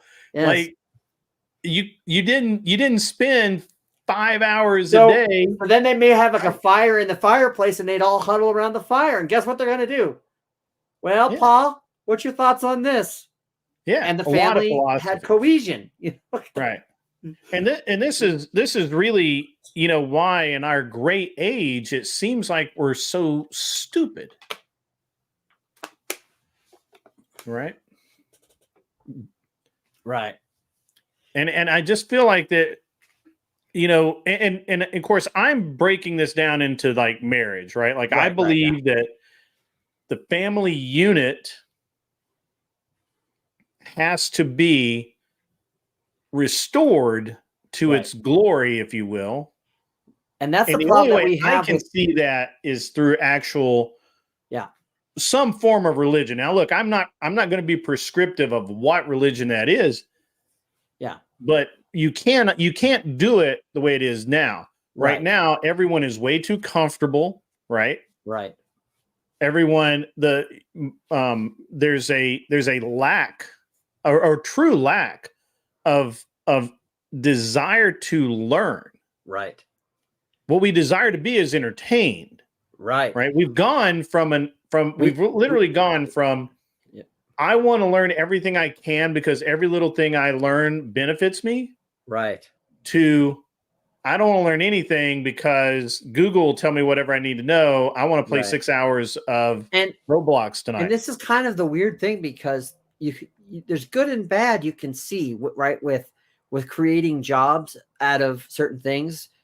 But at the same time, going back to your idea about jobs, this is kind of what we get into. So instead of you learning for yourself how to fix a radiator and you get your Kelly book, or you have a friend and whatever it is, and you're working on your car, or, you know, which then also is giving you good male bonding time with dad or whatever, or if there's a, you know, or I knew people who were girls that like doing it, whatever the case is, you'd learn that, you'd read it, and then you'd go work on it. Because I think that's South Park episode that came out a little while ago, where like all the plumbers are millionaires because they all have college jobs. Oh, that was hilarious. He's like, can you please fix my sink? And he's like, no. And then the one character's dad was like talking to his daughter. He goes, you don't even know how to fix the stove? I'll show you how to fix the stove. Siri, how do I fix the stove? So what's interesting about that is how absolutely true it is. Yeah. It is so accurate. It's cutting edge. That South Park's. I don't know what time machine they have, but they certainly have one. They got one. Yeah. Them and the Simpsons for sure. Yeah, but it's kind of so what we do, because you know what, you go, oh well, I don't need to learn how to fix a truck because I'll just take it to the mechanic. Oh, by the way, because the mechanic, you can't blame the mechanic for getting some cheddar for his time and his expertise. So then you got to go to that mechanic. Well, then he charges you. And now if you've got a good mechanic that only charge you parts, then please, by all means, never leave that mechanic, because that's a good mechanic. But but then you got to go make money to pay the mechanic. And again, so there's obviously there's certain fundamentals you need to make money on. There's certain fundamentals you need to, but I'll apply it to this, and this is why I love the idea of it's primarily a Christian specific job, but or specific view, but there's an idea of subsidiarism, and it was developed by out of social Catholic dogma by people like Chesterton. But it talks about the idea that if you've got somebody in your family, in your inner circle, that can teach you something or help you with something, go to them first. Right?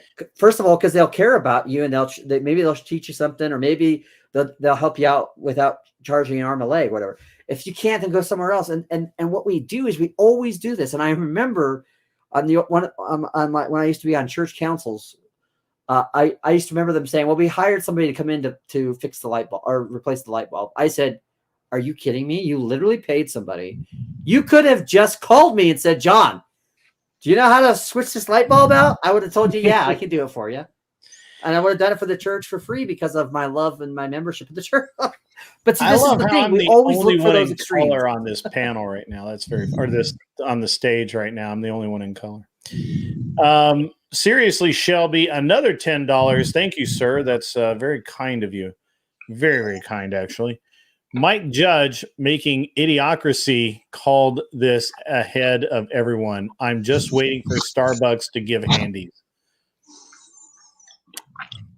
I mean, potentially, that's a thing. I don't know. But, I mean, honestly, again, and we've kind of got, we kind of got off in the weeds there into modern society in and of itself. But I'm more concerned, and obviously the topic tonight was marriage and how religious or Christian marriage, where we felt like that landed between the various other philosophies and obviously hedonism. So Right. As someone who has recently come out of a marriage relatively unscathed, Anson, welcome. Hey, man, can you hear me just fine? I remember last time I had some. I like that you stole the nameplate off of the bot. Yeah, I've taken to doing that when I get on panels now.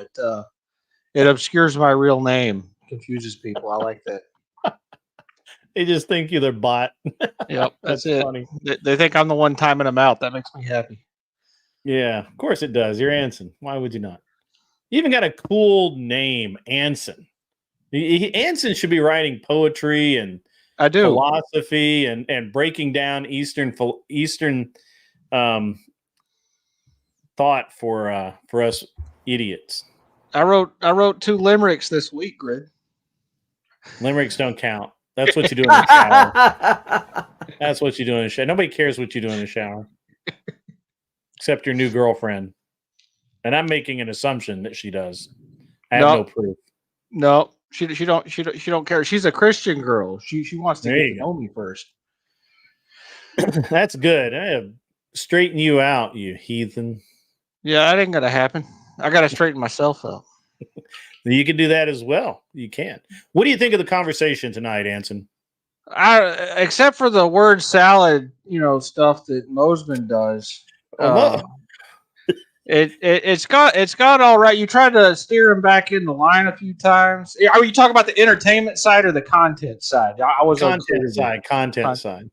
I don't know.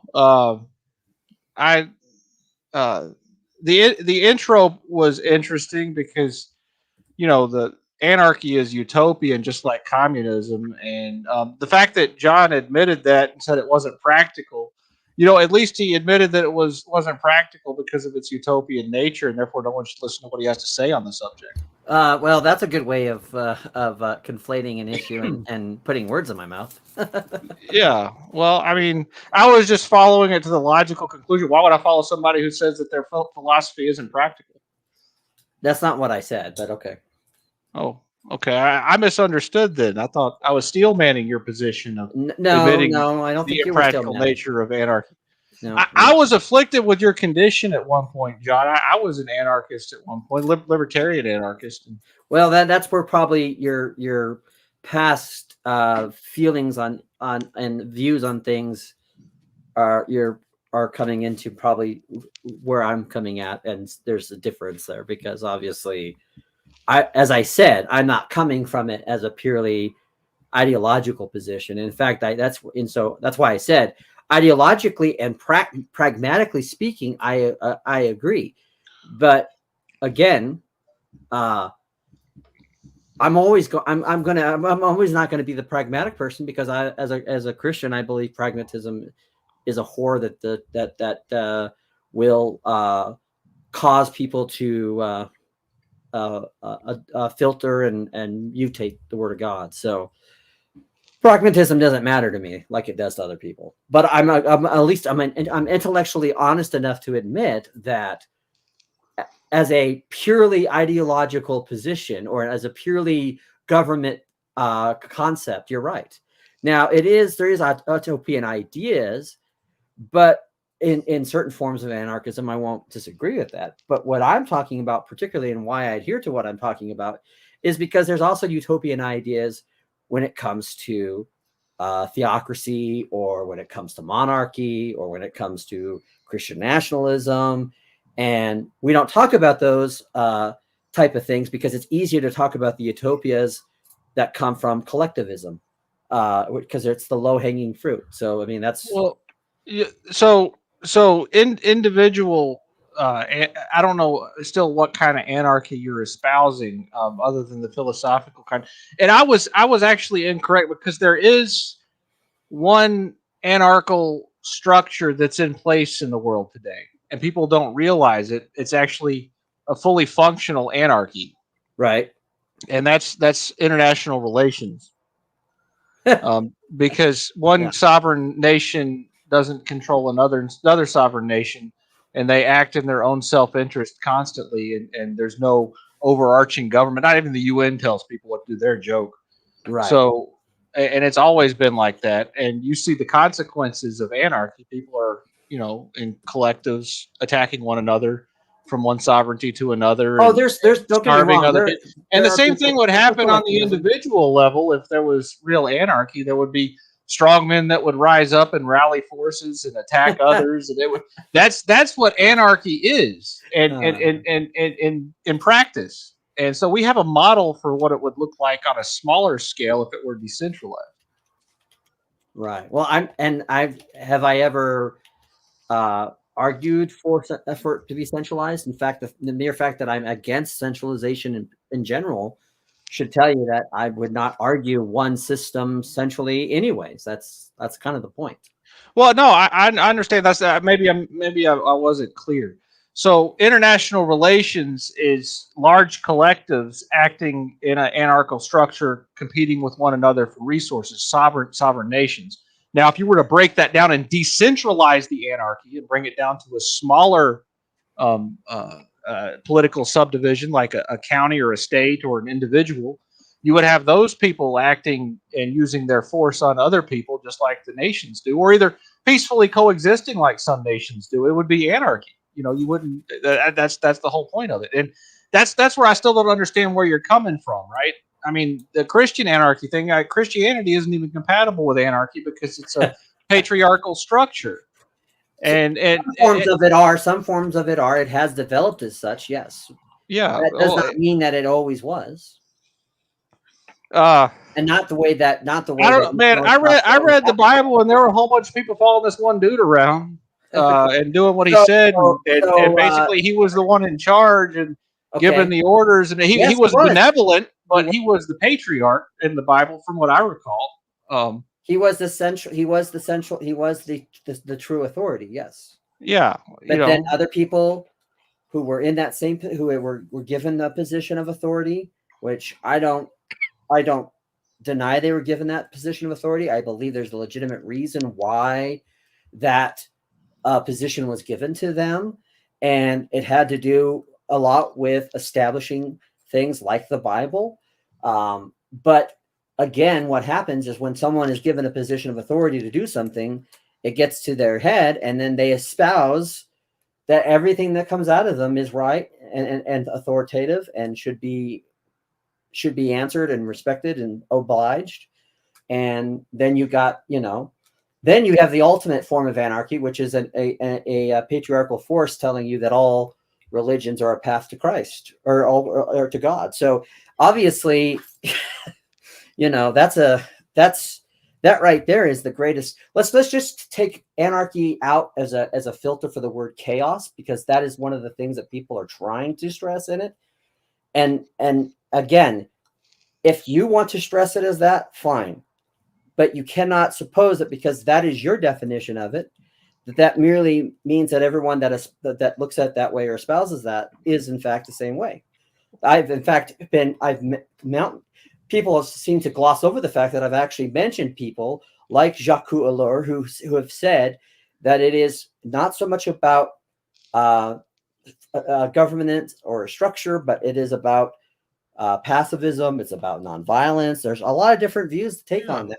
So. Yeah, I agree. For a lot of people, it will be. And for the other ones in the anarchical system, if there is anarchy, it won't be, because everybody is unique and individual, and some of them lust for power. And that's what politics is all about. That's why we have governmental structures, to temper all that and give people a way to have, reasonable discourse, right? That's the point of government. And I'm very small government, right? So I'm in line with you 99% of the way. It's just that I understand that if we were to impose anarchy, that it would lead to. So what is anarchy to you? You think it's chaos, right? No, so you referenced Michael Malice earlier. I've read some of his books. I like Michael Malice. I understand. I've read most of Rothbard and Mises. I understand what anarchy is from a I guess a libertarian perspective, and it's about the freedom to choose to live your life. No, that's not. It's not. It is. It's about the freedom to choose. Some it is, but not all. Not all. It's about the freedom to choose to live your life the way that you want, as long as you respect other people's dignity, right? Right. That's more libertarianism than it is anarchism. So. Yeah.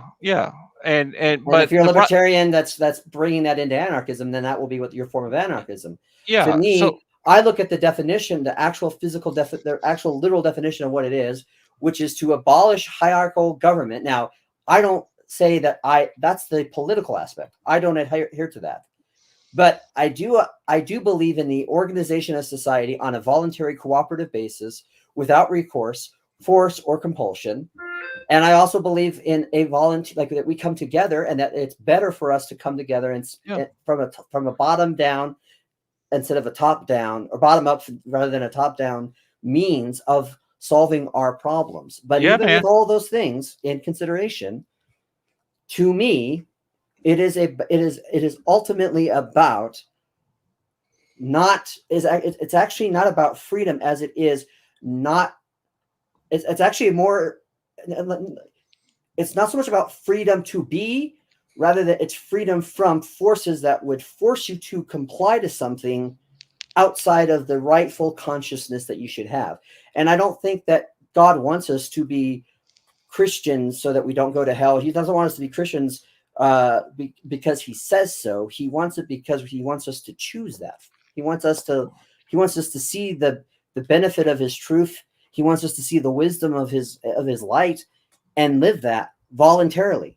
Not because pastor said that, not because a pope said that, not because the government made a law about it. Yeah, I got I it, am man. not taking libertarian position. This is exactly you what don't I'm like saying. authority. I got it, man. I No, got it has it. nothing. No, I You like just authority. described a dislike of authority. That's what you articulated. I know. I'm just respecting false. I disrespect false authority.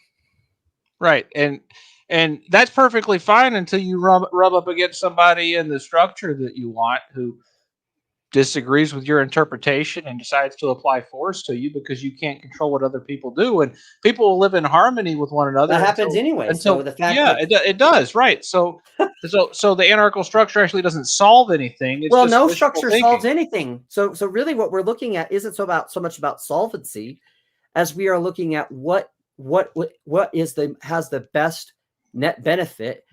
And obviously, if you're looking at an issue of safety, government historically has been able to be the better guarantor of it, but it hasn't been an absolute one of it.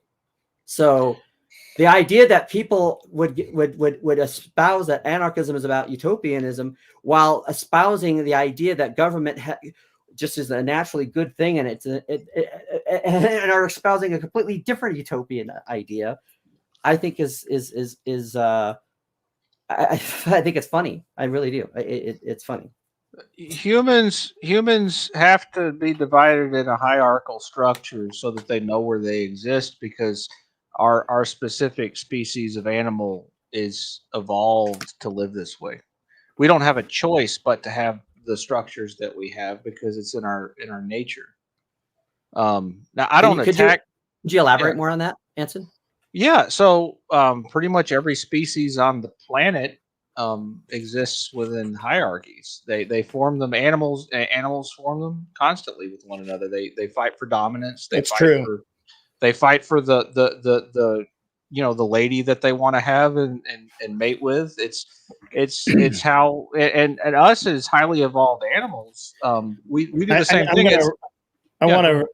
I want to address Arthur Daya's question here. Without force, how do you restrain human nature from running roughshod? Force restrains evil. Well, in an actual anarchy, you can't. So therefore, the only solution to people who cannot live amongst each other historically has been either basically exile, which we can't do anymore because we can be anywhere in the world in a matter of hours. So exile is nothing. We can't do that. And the second is we just kill them, which I'm not opposed to, but seems extreme. But you can't. But if you go strictly by an anarchist viewpoint, we can't lock them up. You can't. Jails become a that's a non sequitur. You can't do it. I disagree with that notion. Yeah, you can have a private legal system. There's a lot of anarchists that would argue for that. I think it's a ridiculous thing to believe that you should privatize the security force. Everybody doing their own thing, but you're going to put people in jail. Yeah. Here's the reason why I'm saying this, because it's not so much about whether or not there should be rules, whether there should not be consequences. That is the misnomer that is espoused with the misunderstanding of anarchism. It has to do ultimately with understanding how we address the issue. And the cause and the issue of things is that by force, things will be done. Now, even libertarians would agree with this. And I don't like to say this because I'm not a libertarian at all. But what the libertarian thought is that, well, yes, even they would believe in some type of, prison system. The idea is about when you make a contract with someone, or you have somebody who comes and has bad intent, they do harm, then that person has given up. So if someone come to my property right now and they were going to try to do harm to my wife, or they were going to try to kill me or whatever, and I shot them with my shotgun, that's not me executing force on them. That's them choosing to come into a place and accept the consequences of doing it in a manner which would cause them to be shot or whatever. So yes, there are times when you have an absolute right to defend yourself. You have an absolute right. But when we talk about force is an important thing, because whenever you use force, it no longer becomes about what's doing, especially when it comes to morality. If we just want to use a very pragmatic, cold, communistic or fascist approach to government and say, just do what we tell you and then not do what we tell you. If you do what we tell you, you'll be okay. If you're not, then just say that's what you're for, and not try to espouse or try to add some type of morality that is a net benefit from that, when there is also a moral harm that is done by force. Now, there's always going to be some type of harm with force. The question is whether or not someone has earned that violation or not, has earned that force or not. And you can answer that question within a libertarian framework. But like, again, I'm not here to debate that that's the most practical way. I'm not here to debate that that is the way that should be done. As I said, I'm not here as an anarchist. I'm here as a Christian anarchist. And my whole point is to espouse the idea that we as individuals can have truth if we have faith in God. We receive his gifts. We have the Holy Spirit. And we have those things. There are certain things we don't need to be complied or compelled or hammered over the head with. In fact, I would argue, I have a friend, Frid, that comes from Oklahoma, and they were raised in that same kind of Southern Baptist belief. And church is a very hard issue for them, because to them, they equated church with the church that they grew up in, which gave them hell and brimfire and hit them over the head. Do the right thing. You know, don't be a bad person. You Yeah. And all perfect. That is all that need more of that. Inform them to feel, wait a minute, if I'm already a bad person in your eyes, why do I even come back here? And that's a disadvantage for that. So, John, if I can just yes, go ahead. Try to understand your position here. You're saying that if everyone is Christian, then things will be better. That's not what I'm saying.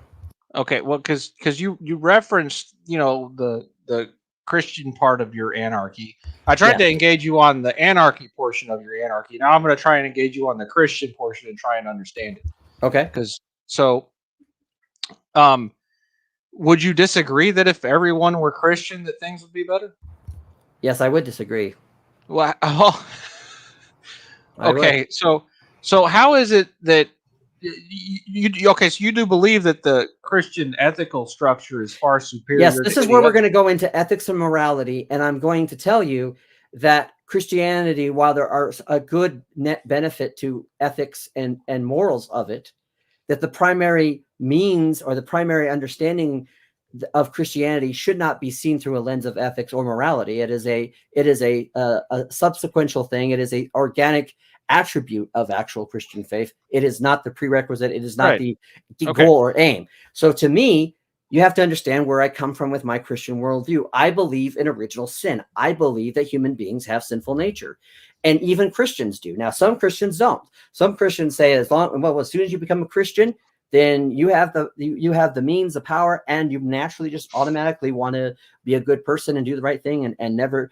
And I have met enough people, enough Christians that have disproven that. Not only that, but the Bible tells us other things that confirm that to me as well. So to me, this world is lost. This world will not ever be whole until Christ comes back. So until then, the issue isn't about saving the world or making the world a better place.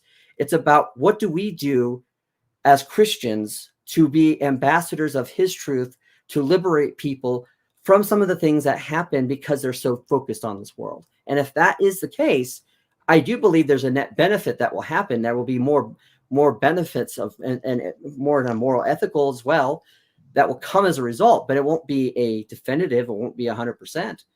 And that's one of the reasons why I've come to being, because I believe it's a utopia to believe that if you just espouse the right amount of Christian ethics or morals, that the world will automatically be a better place, or that it's not going to happen.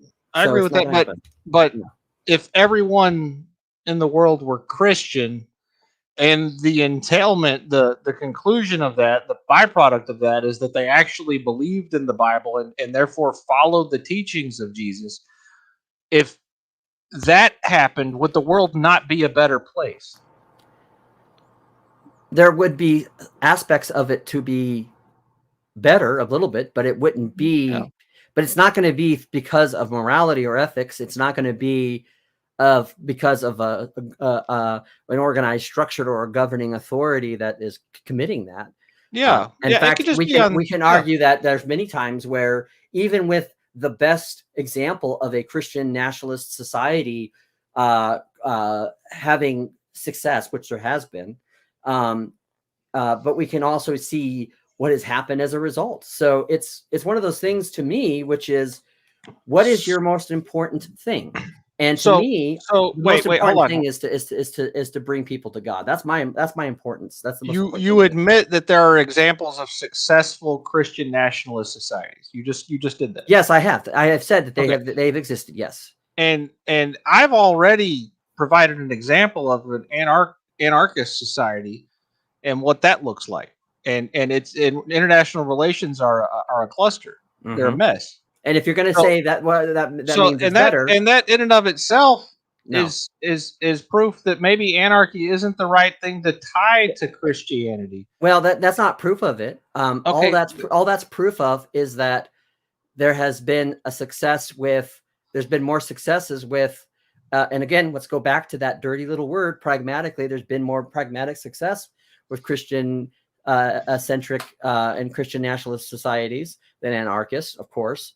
But again, there's also been many crimes and many egregious issues that have occurred, and those societies have failed and flailed. And I think part of the reason why is because people have, and to me, even if that's the case, that is even the most important thing to me.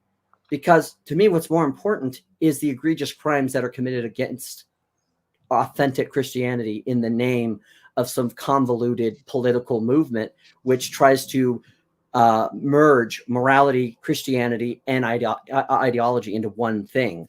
That's what I don't like, and I think it's actually an affront to all three things as individuals. Things. It's all really interesting. It actually really was. I'm actually not just saying that. And Anson, dude, you kept up really well, man. You're on it. Well, this is a subject I've thought a lot about. I know. Yeah, I can tell that. Yeah. I haven't been real active in the Libertarian Party for as long as I was, and debating people on the topics of power and stuff, and freeing myself of the shackles of anarchy, and moving over to monarchy, where you should be, John. You should be in the monarchy. Actually, I freed myself from the shackles of monarchy, and I freed myself from the shackles This is where you fall apart, man. The monarchy thing, man. Because I was where you were. I was where you were. Right up there till you go to the monarchy. Right. Once you get into the monarchy thing, it's just like, I was where you were. I believed in this idea of Christian monarchy. I thought that we could have like a King Aragorn, as long as we had the right king. That's all we needed, and didn't realize that the position of authority that was actually more of a utopian dream than whatever could be espoused from anything. No, it's not a utopian dream. But not only that, because the biggest people who have betrayed Christianity were kings. But the other thing is that I believe that the other thing too is I saw the damage that happened because I was a person that said, okay, let's preserve the church, let's preserve these things, and we have to keep that. And then if we can do it in the church, then we can bring it to the society. The problem was that we couldn't even do that in the church, right? And I saw the spiritual damage that was done to me. I saw the spiritual damage that was done to other people when we put the organization above the mission. And again, the same thing happens when we bring it into ideology. If we're going to make it into a political thing or a moral thing, then what it becomes about is it becomes about power, and it becomes about what is quote unquote moral, rather than liberating people from themselves or from their own sinful hearts. And that to me is Welcome, Joe Mobley. issue. Welcome, sir. Welcome. But I see where you're coming from. I know you, and that's where we can appreciate this, because obviously where the other person's at, we feel like that's where we were at, and we see that where the other person was at was where we thought was wrong. And I respect where you're coming from and where you're going at. To me, I have never been more free of a lot of the angst that I had, especially when it comes to government, because this is what I was also telling Grid before. I don't like these like red pill, black pill, white pill. I call myself joy pill. It's the Christ pill. It's the knowledge and knowing, the freedom that comes from knowing, no matter who's president, no matter all the atrocities said in the church or said by the church authority, all the damage done by churches, all the things that are wrong in the world. My peace is not in that harmony or established order that I am trying to get, because I know that order can never be perfect this side of heaven. And therefore I strive for what are those things that would bring benefit. And I think the best way to bring those kinds of net benefits isn't by trying to force people into that, but by showing them with truth and love and convincing them that. And some people aren't going to get there, and that's okay. And John, I can tell based on the logic and the reasoning that you're using that you are a very nice person who does live his life in the best manner he possibly can, but you're blinded by the nature of the evil that you think that it's even remotely possible. That what do I think is remotely possible? Well, I don't know. Like it's just naive. Okay. And I'll do the monarchy thing for just a second because Grid made fun of it. I'm not making fun of it. I just feel like that it's of all the things that you could pick, that's pretty close to the bottom. Well, do you know why the Soviet Union collapsed? One of the main reasons why. Oligarchs. Yeah, well, that and the tragedy of the commons. That's true. If people don't own what they have and it's owned collectively, then they won't respect it, which is one of the reasons why our government is falling apart, because we have stewards instead of people with title to the government who own it and can pass it along.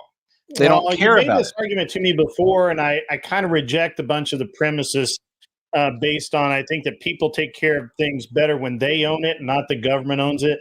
And nobody will ever believe that they own the government. And every monarchy in history has failed.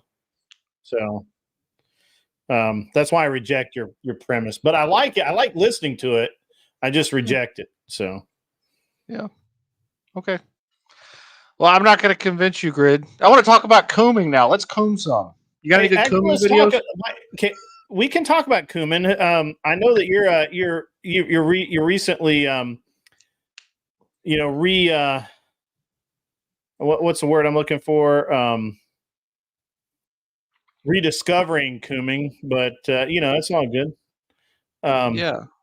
No, that's just a joke, man. I don't want to talk about that. I respect women, and I don't think that the people who live that life where they use them as means to an end of their own pleasure, I don't think that's a good way to live. But yeah, man. Yeah. So you started out this when I got on here talking about divorce and things of that nature. Did you have anything you wanted in particular? We've been talking about marriage and that I believe that regardless of religion, a religious base is preferable to either a prescriptor philosophy-based viewpoint or worldview, or a because I define viewpoints towards marriage as being either religious of some kind, hedonist, which means there's no religion and they don't believe in marriage and just go bang whoever you want and everything. Life is but a dream. And then of course you have the philosophy base, which is red pill and all of these other descriptors that say what they kind of try and define how you should look at marriage.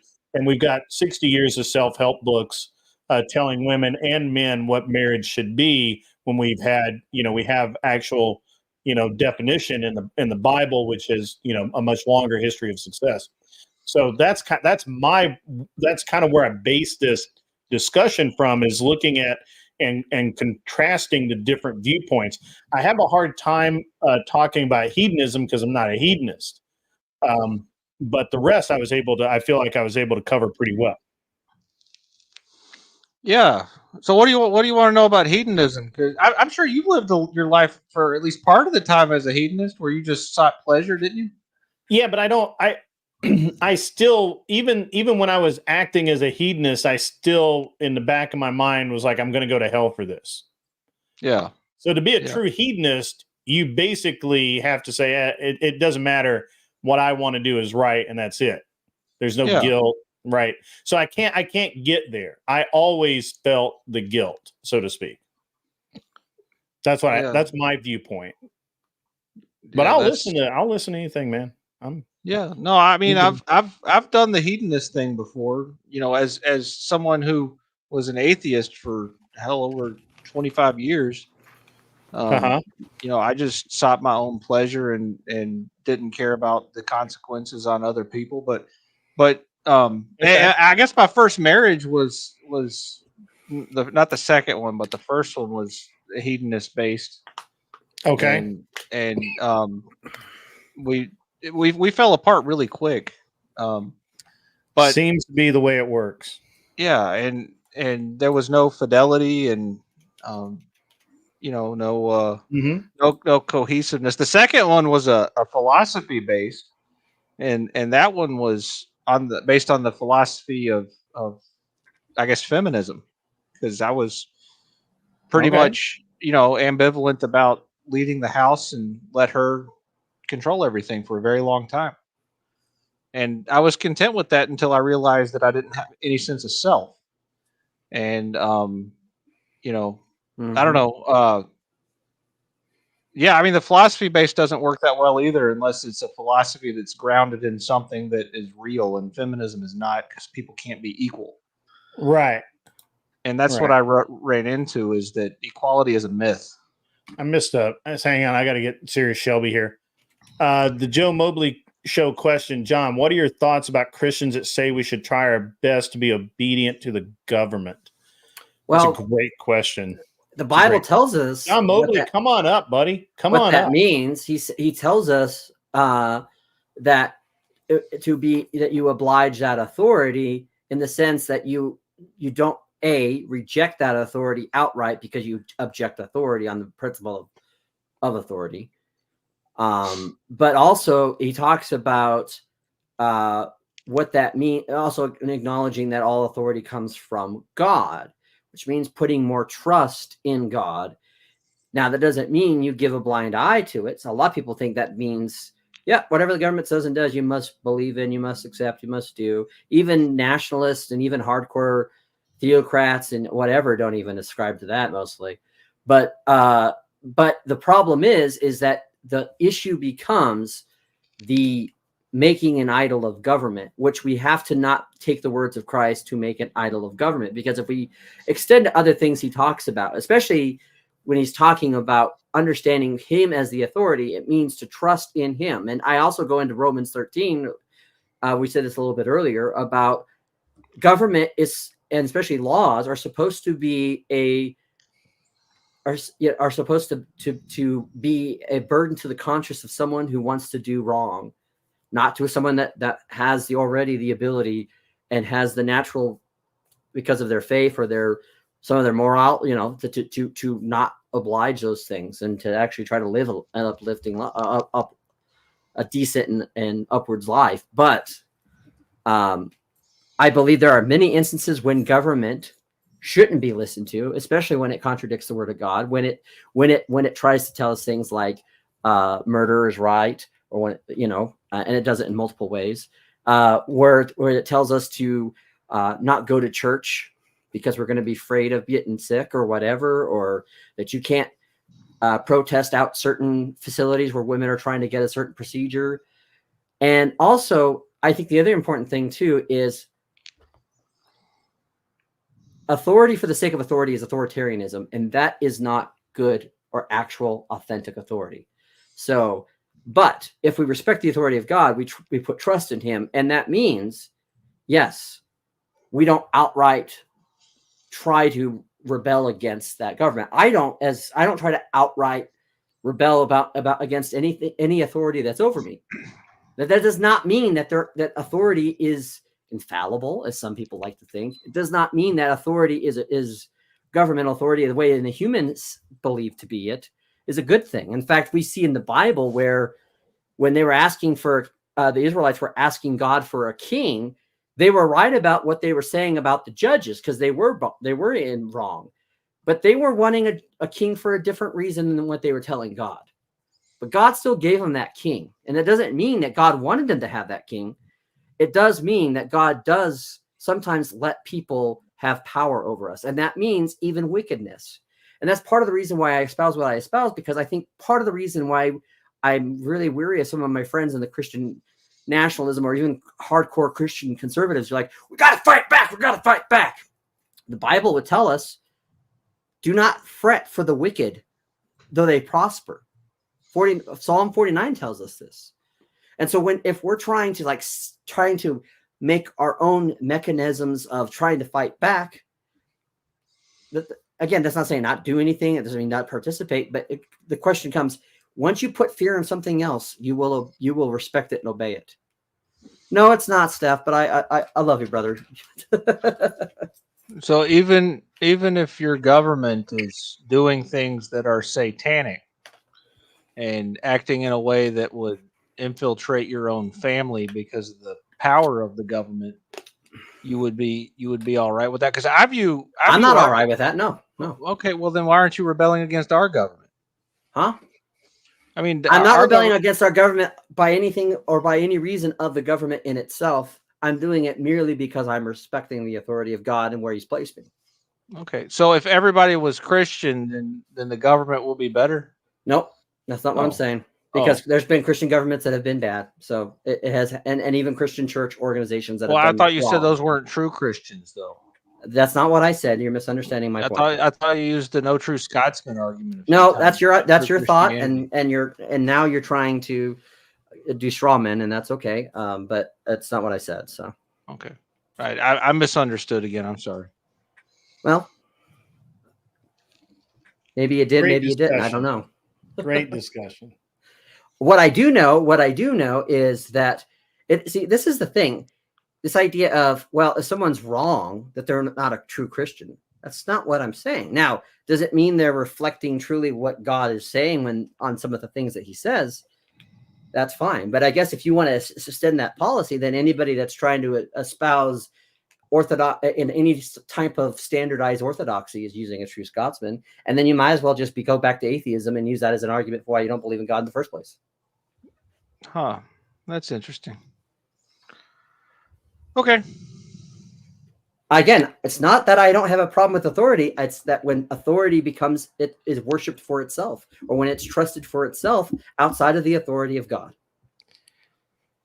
And I don't believe that just they can be Christian but not follow the authority of God somehow, and that's because everybody has they're confused or no. No. Obviously, so I'm curious, Anson. You're dating a Christian girl? I'm sorry, I'm going to interrupt you guys. Yeah, go ahead. I'll stop. Go ahead. You guys are this is becoming circular, which I enjoy on other people's channels. Yeah. So, Anson, are you going to come back into the flock? I've been working. Yeah, I've been working on that for months now, trying to come to some sort of logical way I could have faith. I've been trying. I'll put it that way. Okay. And it's and where are you at with that? Do you think you don't have to be super specific? I understand. Well, this is a personal thing.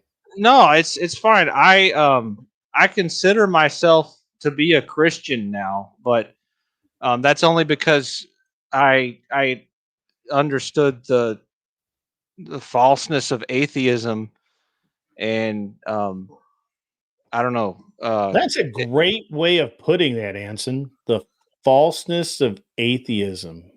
That is That's tremendous, man. That's Yeah. tremendous.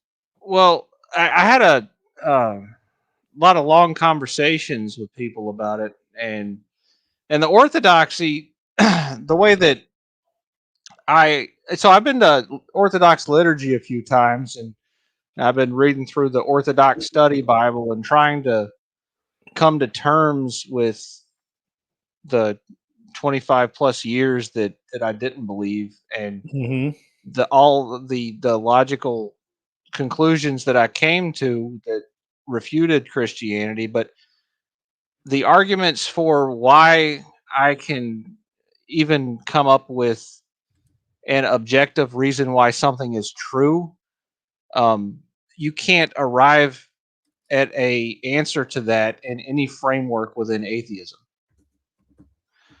because atheism necessarily leads to nihilism and the lack of objective truth. And I've never been a person who denied that truth existed, and so it was a philosophy that was not compatible with my nature. And Because the only one, you were one of those actual good atheists who was looking for an objective reason to believe or not believe, and then as you were looking for objective forms of truth, you realized, probably like a lot of people I know have, where atheism started diving into more subjectivism, right? oh yeah, no, everybody who is an atheist, almost all of them, when you try and pin them down on some sort of point of what truth is, and you get to the base of whatever philosophy there. And Andrew Wilson does this all the time.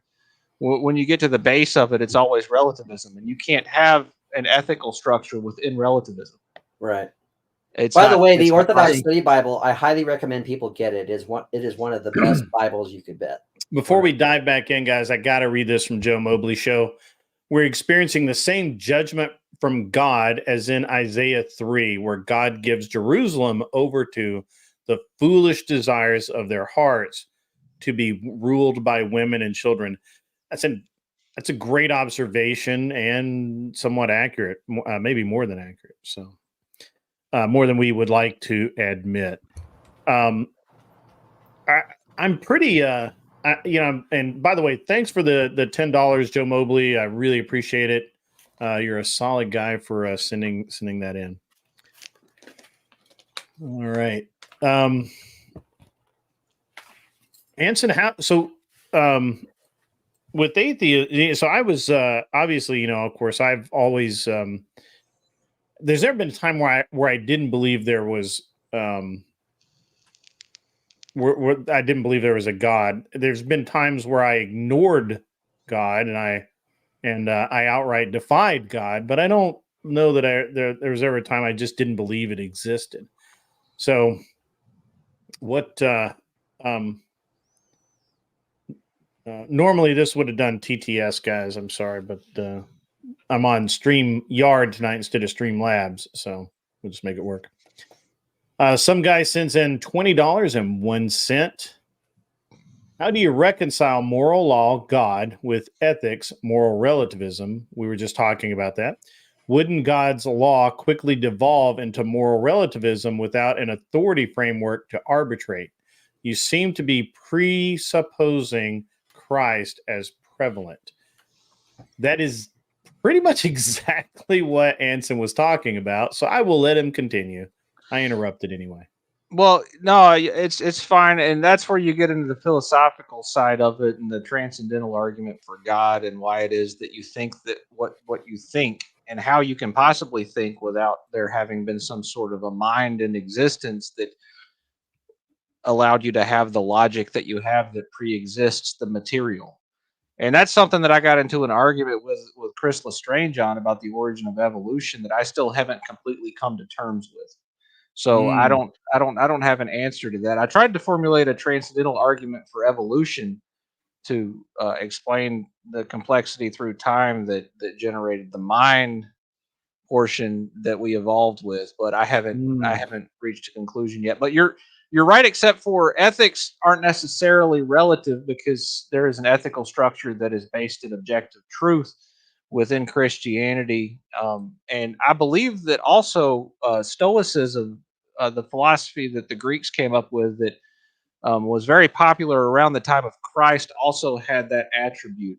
I've been studying that as well. Not all morality is necessarily relative, but relativism is very popular in our society today. It's a higher level of thought that is destructive because it requires you to consider that everyone else's point of view is valid, which is true because everybody perceives their own point of view. But you have to get past that and look and see, well, does this actually fit where you are in this time and place? And sometimes people's views can be valid, but objectively horrid. So, yeah, that's true. And we hear Andrew argue this quite a bit. Yeah. And yeah, can I also stress this, some guy, because I think I understand where you're coming from. I would just say that I would word it a little different, because so there is a moral law, but we would call moral law ethics. And because moral law, ethics is a, like Anselm was just saying, it's a standard of moral law or moral ideas. Whereas morality in itself, or your moral views, might be attributed to more individual things, right? So to you, you could have a moral view that the death penalty is not pro-life. That could be your moral standing. That does not mean that falls within a certain ethical framework. So I don't think I don't know where you're trying to conflate the ethics with moral relativism and moral law. I mean, ethics is just the standard, whereas morals are dealing with the individual. At least that's how I look at it. How about you, Anderson? Well, isn't it true that absent a moral oh man, now I lost my train of thought. I'm sorry. Absent moral relativism and a guideline such as a higher power, whether you believe in specifically God or not, without a higher power being the basis of that morality, then all you really have are ethics. You can't get to moral.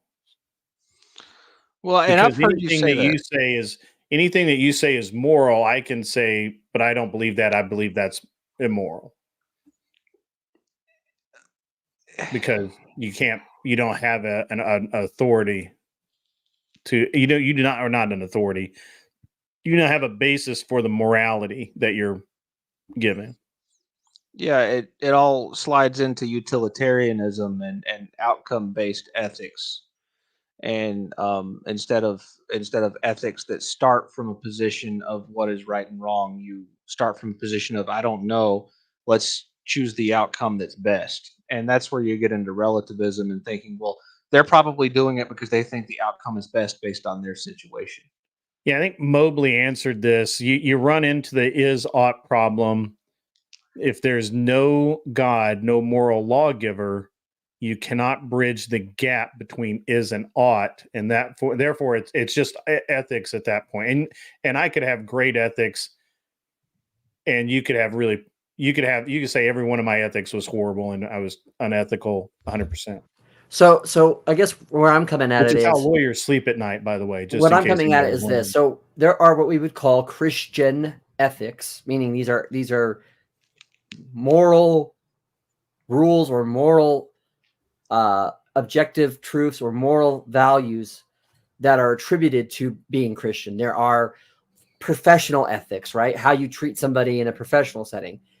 They're the guidelines. So ethics is concerned with the guidelines. No, actually, ethics is not concerned with how to lead a good life. That is what morality would be. Morals are. I'll let you read this. I'll let you read this, John. Go ahead. Ethics is concerned with how to lead a good life and what is good. Morals is a higher authority. Ethics evolves into moral relativism. Who determines good?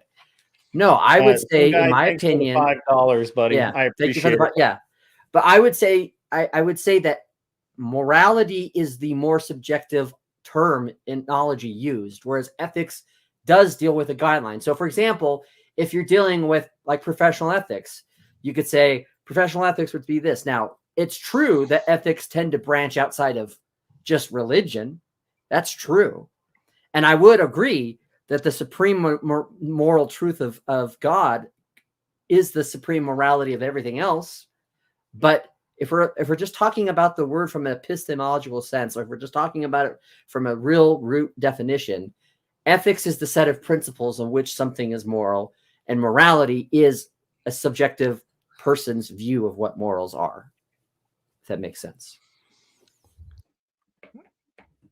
Yeah, and I'm going to address Chris. So I don't want to burst your bubble, but I was actually going to church before we debated that, and already reconsidering my atheism at that point. But that doesn't mean that I came to all the conclusions that I needed to, and I still don't fully follow all of the conclusions from that debate. But they're always rolling around in my head. So thank you for doing that, Chris.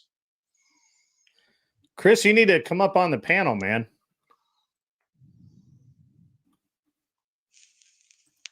I can't believe you're not already up here.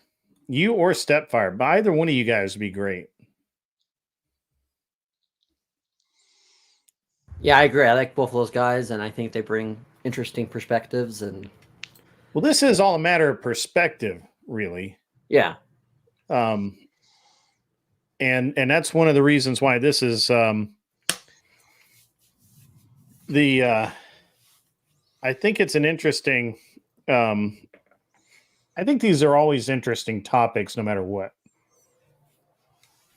Yeah. I'm Anyway, just a little bit of a philosophy nerd, so I like to make sure when we're talking about using these words, and I would expect people, and I have had people apply the same thing to me. So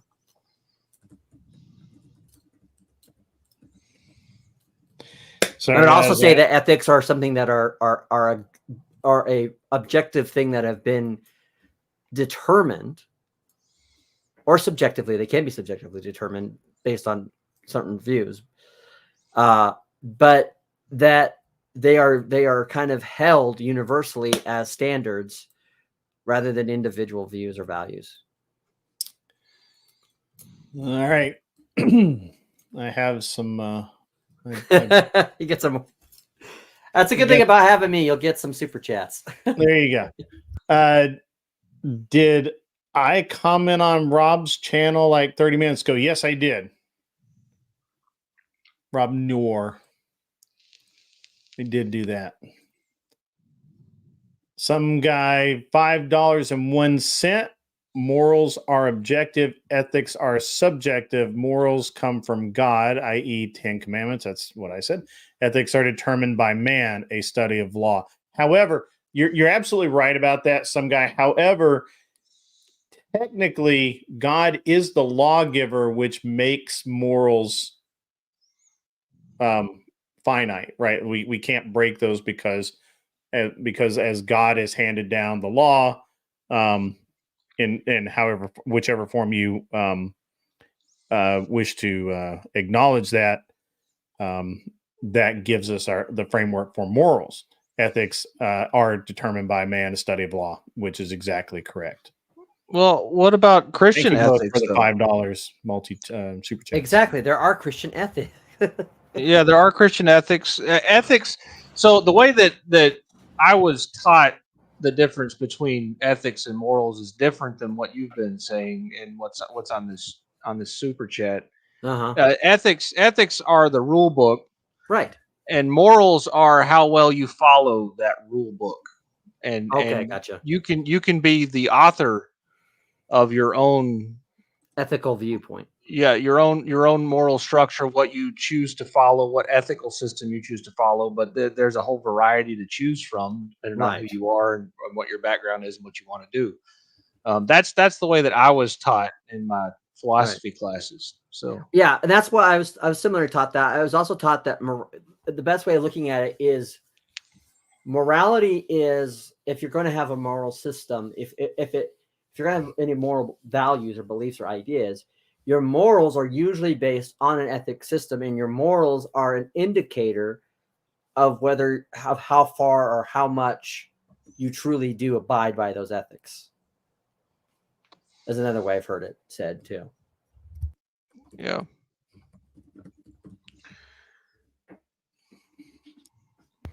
But that's where the problem comes with Christian ethics, because Christian ethics is something that is diverged from different values and ideas that are expressed within Christian dogma and in the Bible.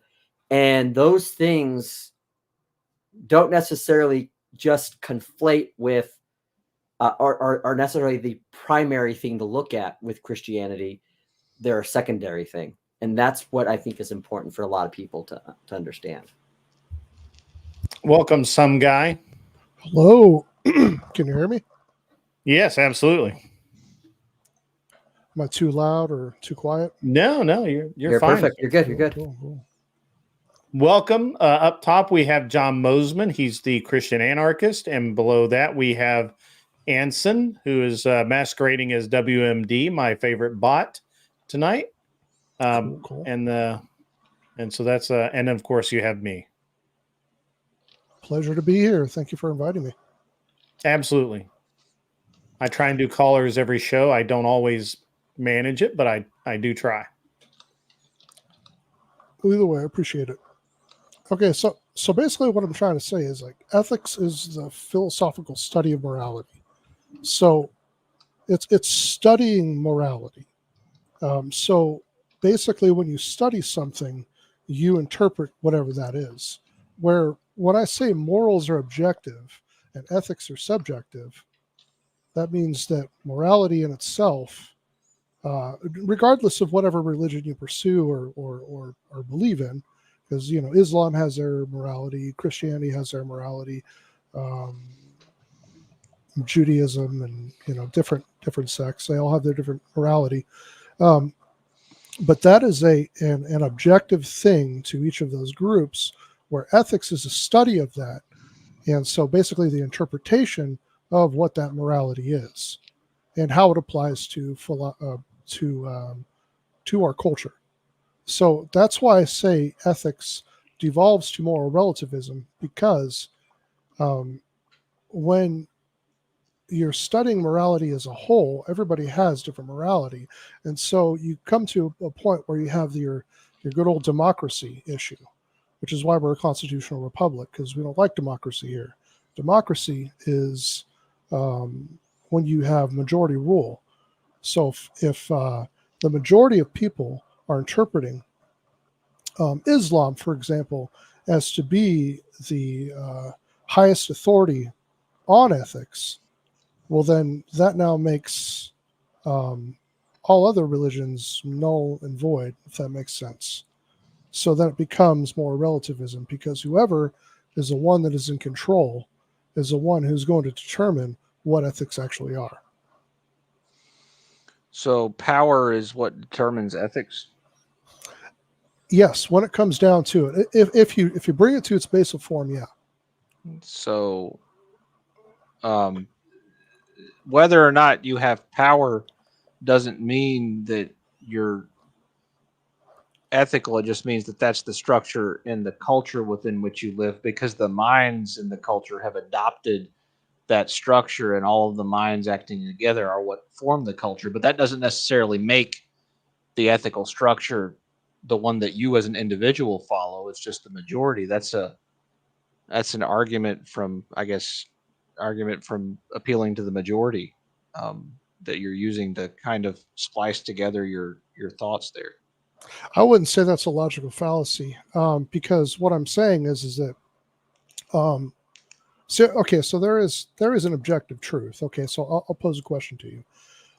Let's say that you are Sweden and I am France, and in Sweden you believe in Christianity, and here in France we believe in Islam.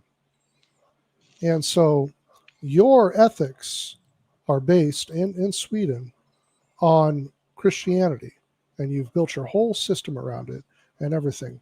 Now, me being France, I have a much larger military. Sweden is generally neutral. You know, we'll just presuppose that.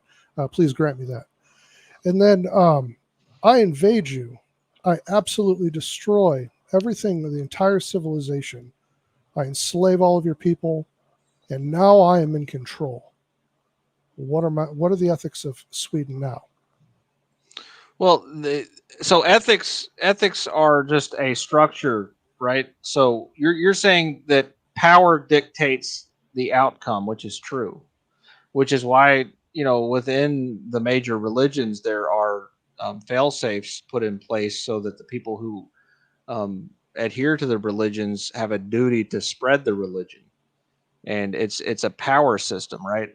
Yeah, but you're obfuscating my question. My question No, is, I'm not. You're appealing to power again. I'm and not. It's the same thing as before. I asked you a question though, and you didn't answer it. You obfuscated and you moved to something different. And What's the question? My question is if I invade Sweden, what are the ethics now going to be of Sweden? The ethics of the system of power that's in place that took it over. Correct. So ethics are subjective based on who is in power. That's a weird way of arguing that, if I may add. No, he's saying that power determines the prevailing thought, but not all individuals within the culture will agree with that. And there are other avenues of power other than brute force.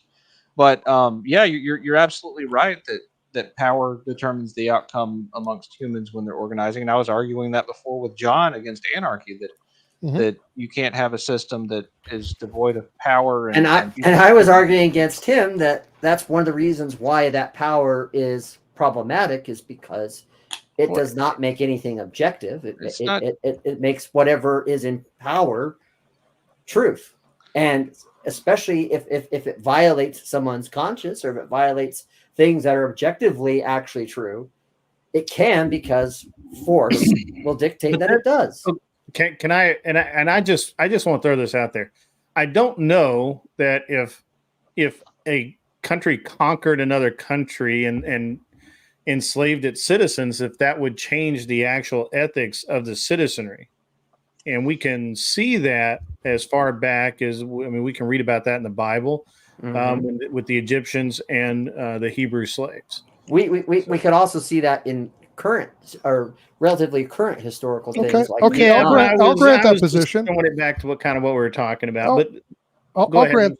Absolutely. I'll strongman and grant that position. So basically, yeah, absolutely. So I will take over Sweden, and I will dominate Sweden with just the wrath of Islam all upon there. And absolutely, there is going to be, sects of pockets of,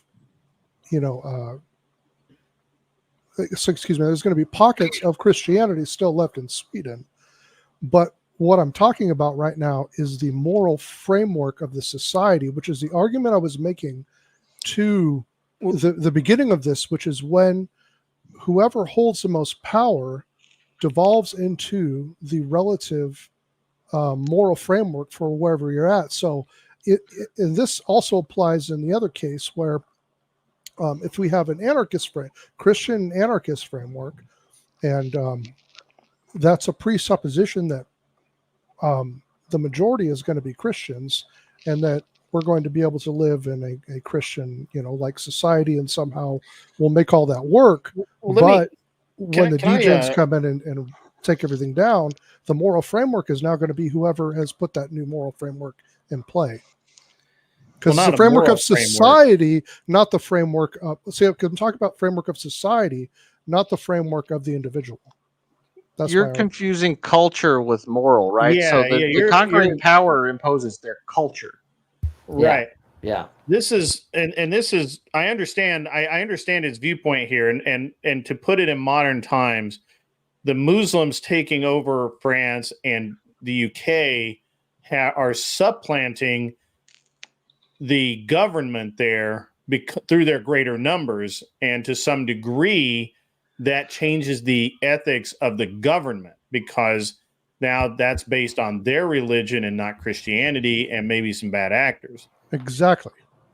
However, that has nothing to do with the actual morality or ethics of the people.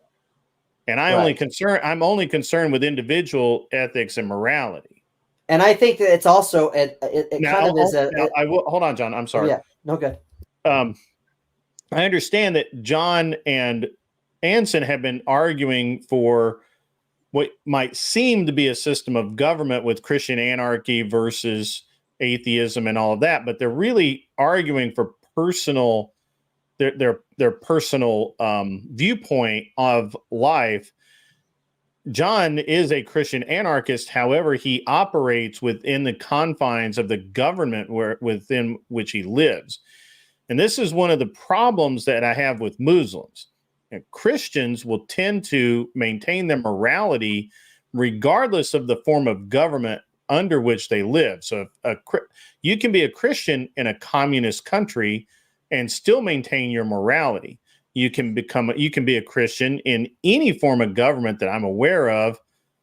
Anson will correct me in a moment, but any form of government I'm aware of, you can still maintain your Christian morality regardless, because you can follow the laws in place set by the government, which in theory are ethics. Not really. We're starting to conflate ethics and law and government. Can government actually have ethics? I don't think it can. Can a country have ethics? I don't think it can. I can't see a good argument for that, but I'm willing to listen to one. But what we can say, and is that if you absent the even in the threat of force, absent a strong enough force to meet the threat, that does not redefine your morality as an individual or even as even necessarily as a culture. Your culture may be wiped out, you may be gone, but your morality would still be intact, right? I mean, you'd be dead, but you died with your boots on. And this is where my distinction lies. It's because morality, when I say morality is objective, I'm saying that it's objective, which you could argue is subjective, because morality differs depending on who your moral source comes from. But the generality is that morality comes from God, i.e., do not kill, do not steal, do not do this, and there's specific things, and what ethics does is examine the morals and interpret those morals. And so ethics, since it's a study of morals, we have supplanted. It's not morality. A study of morals, though. It is, though. It is.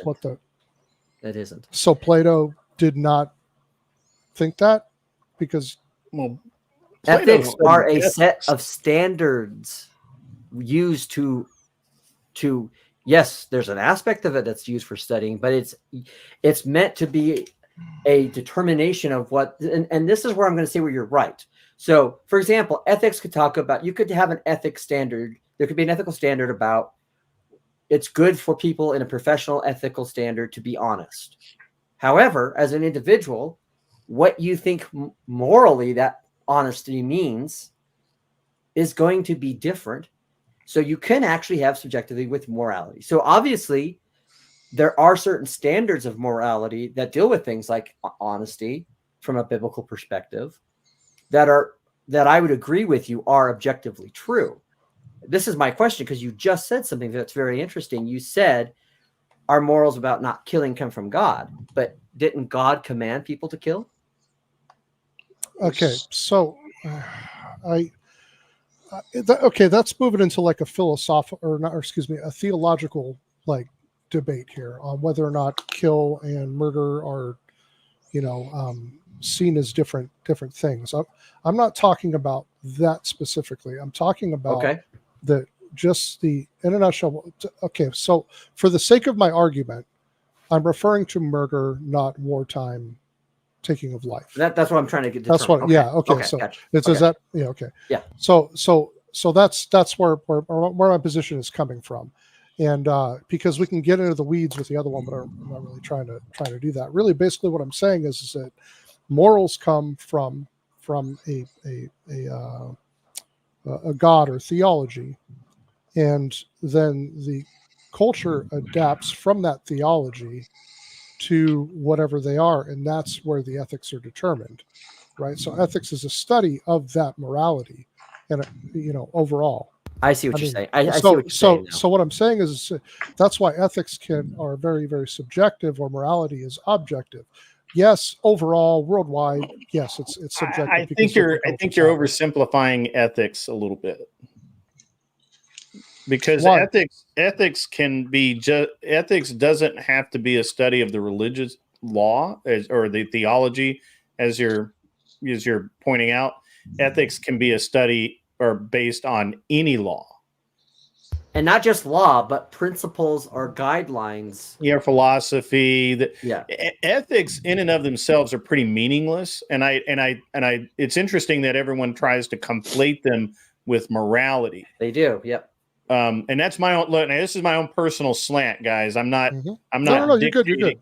I'm not saying that this is gospel or anything, but ethics to me are meaningless. You can talk to me all day about ethics, but none of it means anything to me. All I really care about is the morality of the issue, because morality determines the bedrock of the foundation of what you believe in or not. So while it is true that you can be an immoral man or in a moral society because you reject God, you reject the idea of something that's higher, that is a higher power than yourself, and therefore you resort to ethics as a method of having some system to base your law, your idea of law or your idea of conduct around.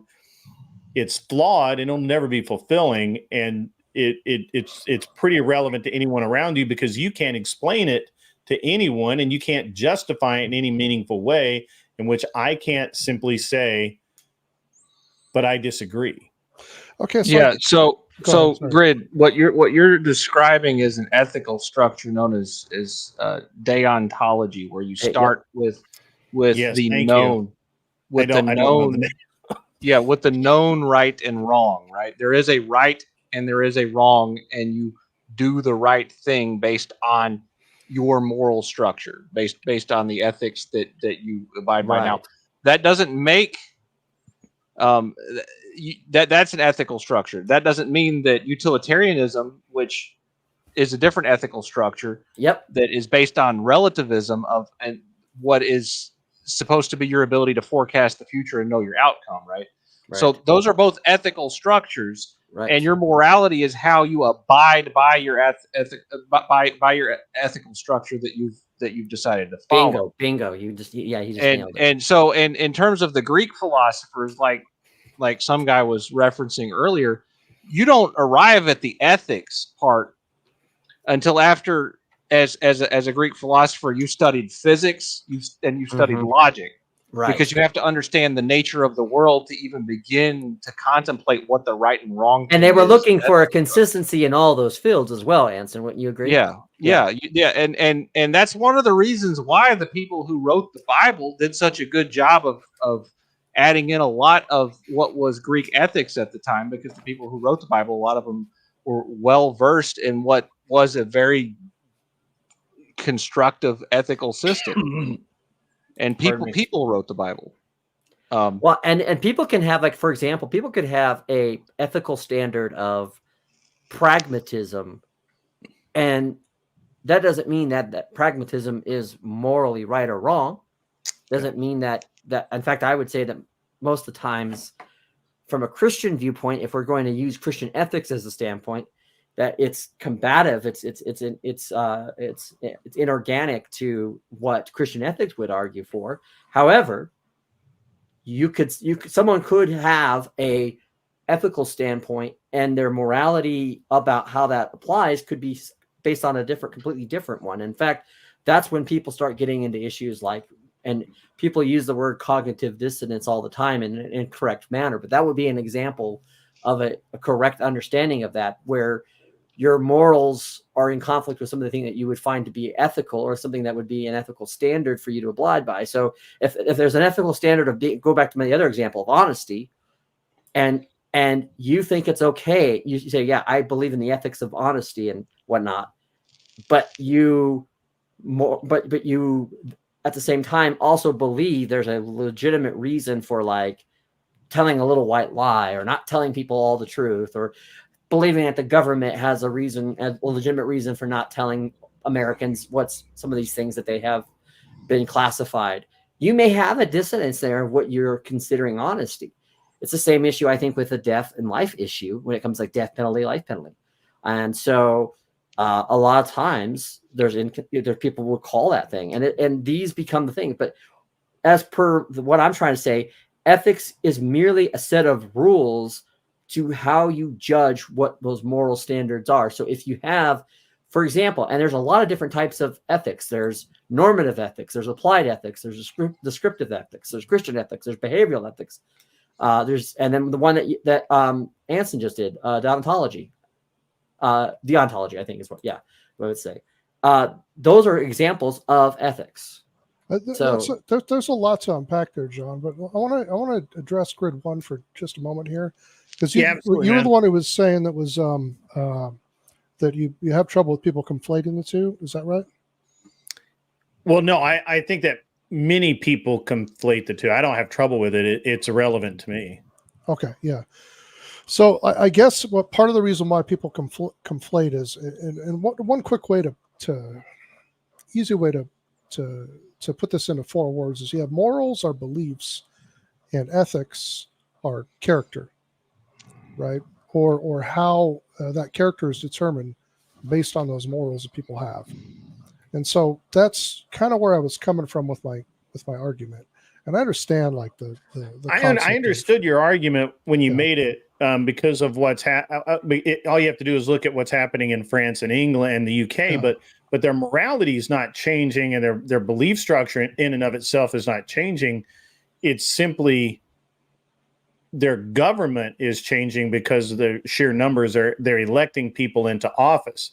Now, what's going to happen is because the morality doesn't change, because the ethics do not change, at some point, either there has to be an ethnic cleansing,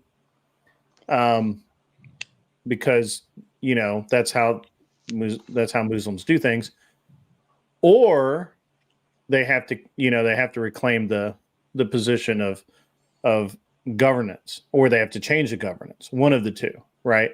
Like either they have to vote them in or vote them out, or they have to change it to where it's they have to reinstate the monarchy or something. I don't know. I'm not up on all that. I'm not up on it, right? Like I have been to both England and France, and they're fine countries, but I wouldn't want to live there. Well, I guess that begs the question, though. What is moral relativism then? And can morals ever be relative? Yeah, they can. The concept of moral relativism is that the morals change with the society based on how that whole society views whatever those morals are.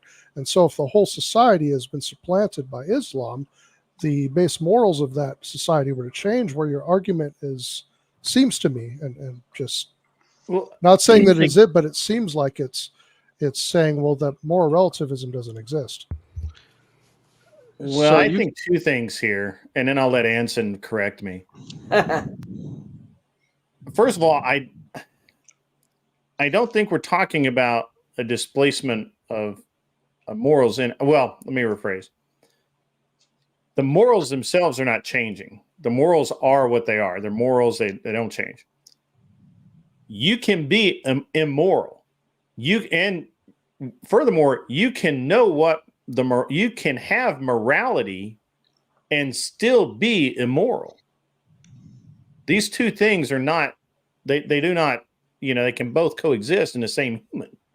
They just can't, right? And we're seeing more and more of this throughout the world with wokeism, with the massive human, I shouldn't say that. I don't know if I can say that on. That might be TOS. OTOS. That might be TOS. We see that with the amount of really bad things going on in the world, that the morality has not changed. What is right yesterday is still right. What is wrong yesterday is still wrong. The difference is people are choosing immorality far more than they're choosing morality. The one thing that has remained true since the beginning of time is I cannot force morality upon you. Oh, I must have really upset Hanson. He just left. He needs another cigarette, probably. But I mean, the reality is, and this is just how it is, you cannot force your morality on anyone. You can teach them morality. You can explain morality. You can even make videos and movies about morality. However, you can't force morality on someone who wishes to be immoral. And this is the free will that God gave us.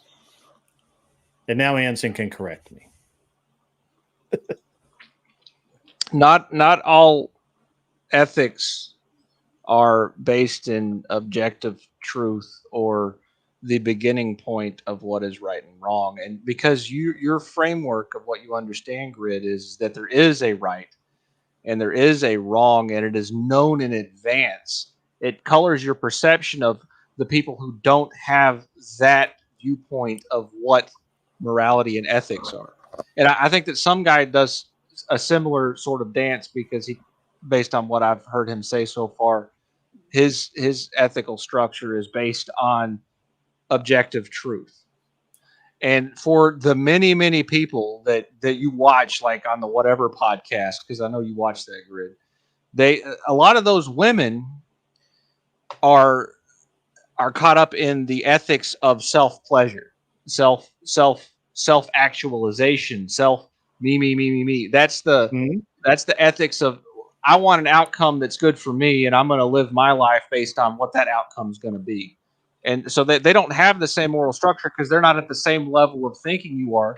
They may be beyond your level of thinking, where they've reached the conclusion that other people have their own perception. So who's to say what's right and wrong? Because everyone else is just perceiving what reality is anyway. So, I'm living my best life. They're living their best life. Let's all, make sure everybody's equal.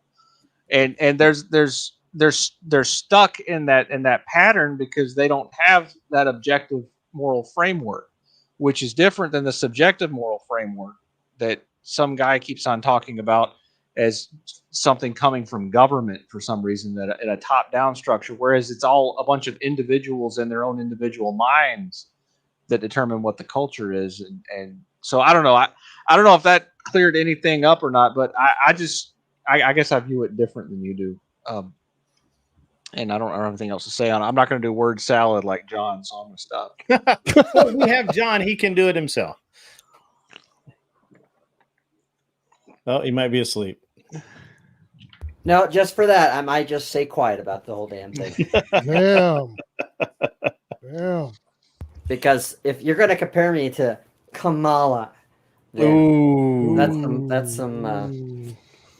Actually, I'd steel man WMD's argument here because, I agree about that because, like, let's say you're living in you're a what's that? There's a culture that still does cannibalism, right?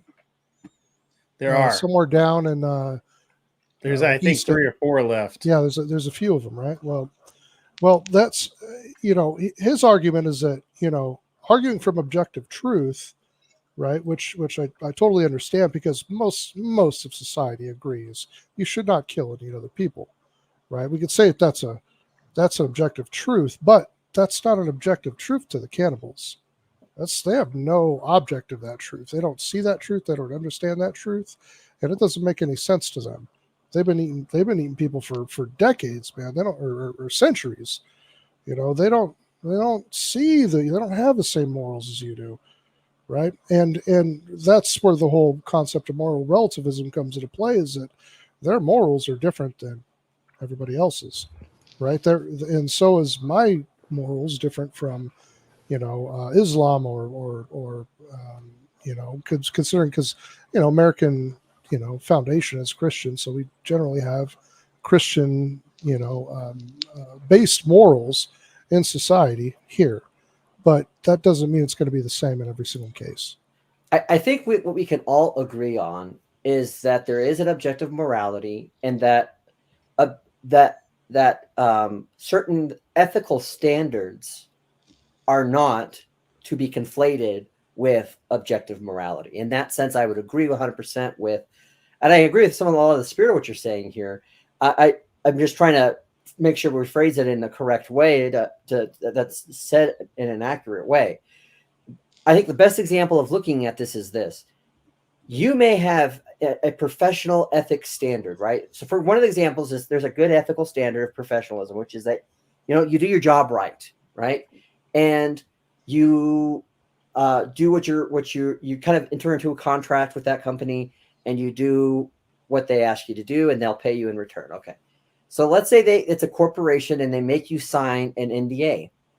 However, you have determined, or you have found out, and you've been able to verify, and it is afflicting your conscience that they're doing something that you find to be wrong.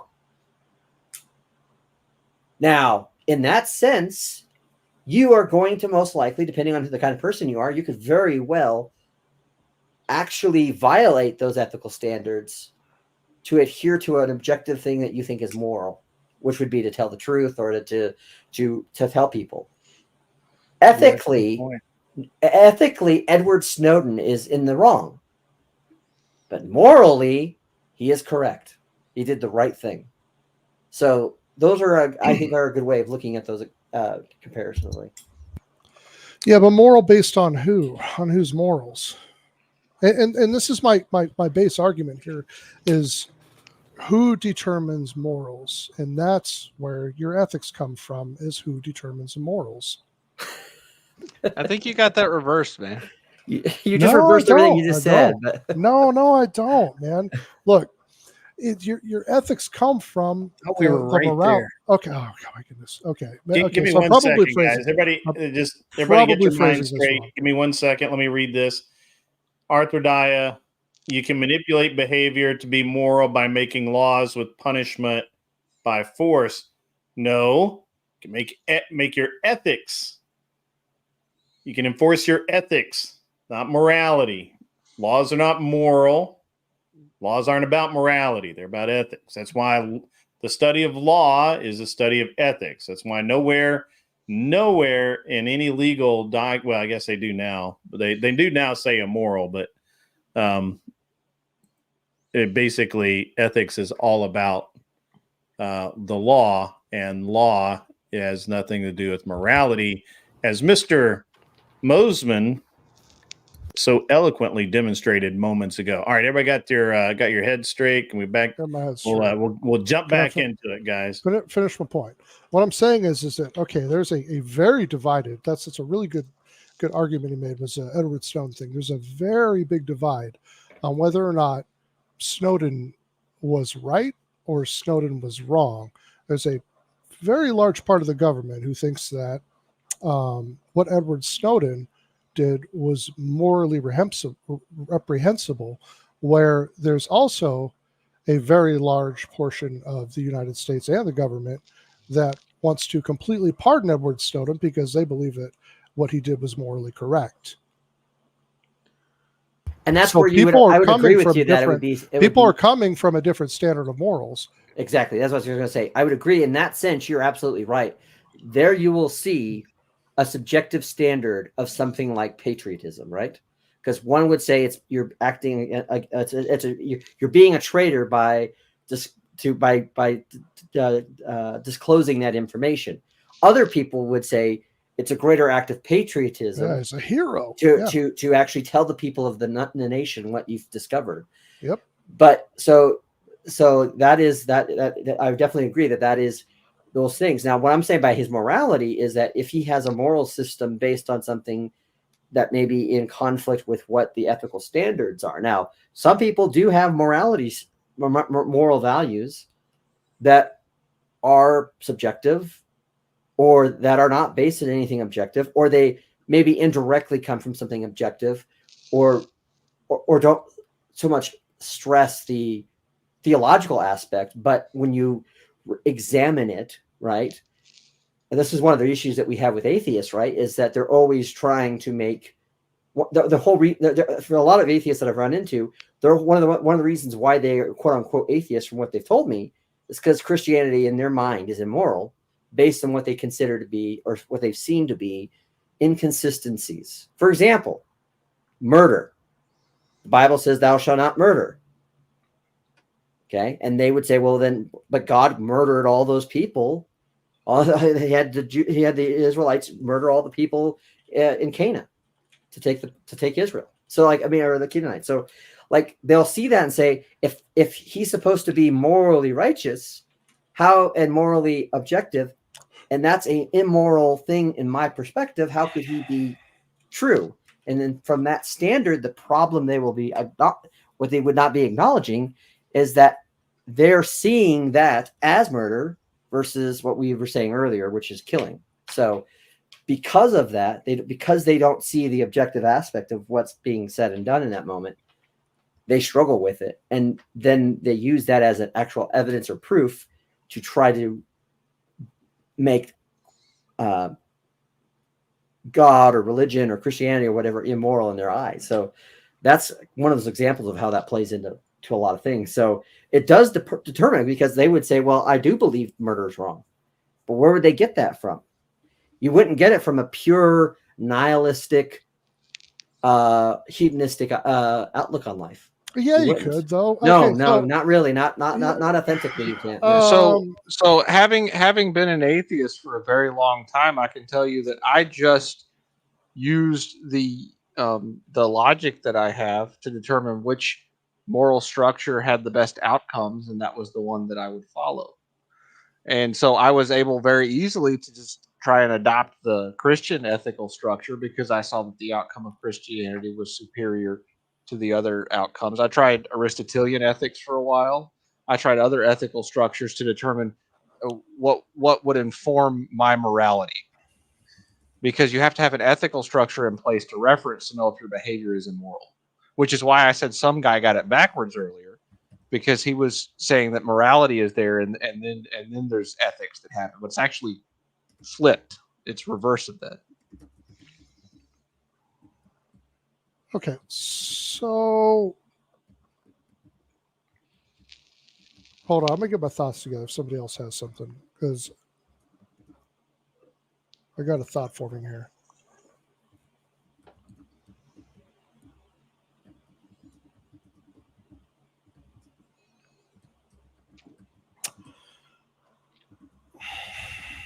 Okay, so I guess what I'm saying is let me address John real quick. So you said that you cannot have a morality with the absence of God when it comes to "thou shalt not kill." And you say that you cannot come to that from a hedonistic point of view, and I would argue that you can. My argument is absolutely you can, because if anybody has ever had a loved one that they've lost or pass away, there's an incredible amount of pain involved. When somebody takes somebody else's life and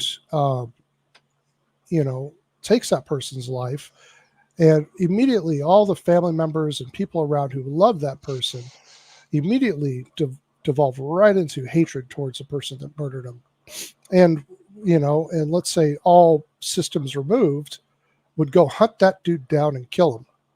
Okay, so you could easily make an argument for a moral structure, even from a hedonistic point of view, because of the pain that inflicts. Where you get into more problems, I would say, is in some things like lying. Is lying something that you can justify from a hedonistic? Well, of course, there's going to be people who are hedonistic and atheistic, and people who don't have an objective standard of morality believe something like murder to be wrong. That's not the issue. It is what we define as what murder is. It's what we define what wrong is. And so, I mean, that's kind of what your point was, is that absolute morality comes from God. Now, that's not to say that we don't have that ingrained in human nature. I would say, I think one of the truths of God is that he gave a certain aspect of natural law to men in their hearts. And even if they come from it from a wrong reason, or they come from it in a completely different aspect that is outside of the ethical standards of, say, objective truth or Christianity, then that's, yeah, I'm not 100% following, but on WMD's comment, it's interesting. You have, if I'm correct here, you have almost the same argument as like Jordan Peterson, where he says, I don't believe in a God, but I live my life as though there is one. Yeah, well, that was me, 4 months ago. Gotcha. And that's yeah, and moved you're you right. to. And Jordan Peterson's a good author. I've read his books. He's a nice guy. And he's come off that stance some that you just referenced. He's become more Christian as time's come on. He had that near death experience where they used those psychedelics on him to snap him out of it to get off of his drug addiction, and it changed his perception, and he became more Christian afterwards. It's a matter of perception, what ethical structure you decide to inform your morals. Yeah, but I would say the basis of how you got from A to B is, you said you moved from Aristotle's form of ethics, and then found that Christian form of ethics was more superior, and then eventually you moved over towards a more objective truth. Is that what I'm understanding? Well, yeah, the whole arc is actually, I started with deism and then went to atheism, where I was living a hedonistic, relativistic lifestyle, and then I discovered Aristotelian ethics, and then I discovered that wasn't actually the best structure, and started doing the Christian ethics in place of Aristotelian. All right. Thank you. Anyways, I think we understand where you're coming from, and I think you've made your point. I think you've at first I was kind of struggling a little bit with what you're trying to say. I was kind of wondering. I was. It seemed like we were starting to go circular again. Yeah. And while that's great on some channels, it's I try not. You like to keep it flowing in a different direction. in a direction. Yeah. Just a direction. Just I don't a really direction. care which. Just a Would direction. that mean that you're a fan of One Direction? I don't know who that is. Sorry. I'm It's a assuming band. it's a person. It's a band. Oh, It's a band. Yeah. Okay. One Direction. Sorry. It's a bad pun. I'm old, dude. Leave me alone. Well, all right. So it's been a really good discussion this evening, and one that I enjoyed having. If you guys want, go ahead and take a couple of minutes and go ahead and give some final words, wrap things up, whatever you want to say, and then I'm going to make my final comments, and we're going to call it a night. It's been about we're a little over. We're like 10 minutes over. That's fine. We'll be half an hour over by the time it's all said and done, but that is okay. So go ahead. Who wants to lead off? Why not you, Sam? Huh? Oh, I guess. All right. Really interesting discussion. Great one. Thanks for just even inviting me to watch your podcast. It was really very interesting. I really love philosophical debates. They're a lot of fun, and you guys' perspectives are all very unique and very well thought out. And y'all held to your positions, and I just really enjoyed the panel. I really did. I really appreciate that. It wasn't meant to be a debate tonight. It's just conversation. There are thousands of debate channels out there. I just want to have a good conversation, exchange some ideas, and not get bogged down in the debate sphere so much. Although I will I'm going to end up refereeing a debate between Stepfire and Silvar Ogre, I guess, because they're not going to stop. But anyway, go ahead, Anson. And thank you, some guy. Thank you for coming up.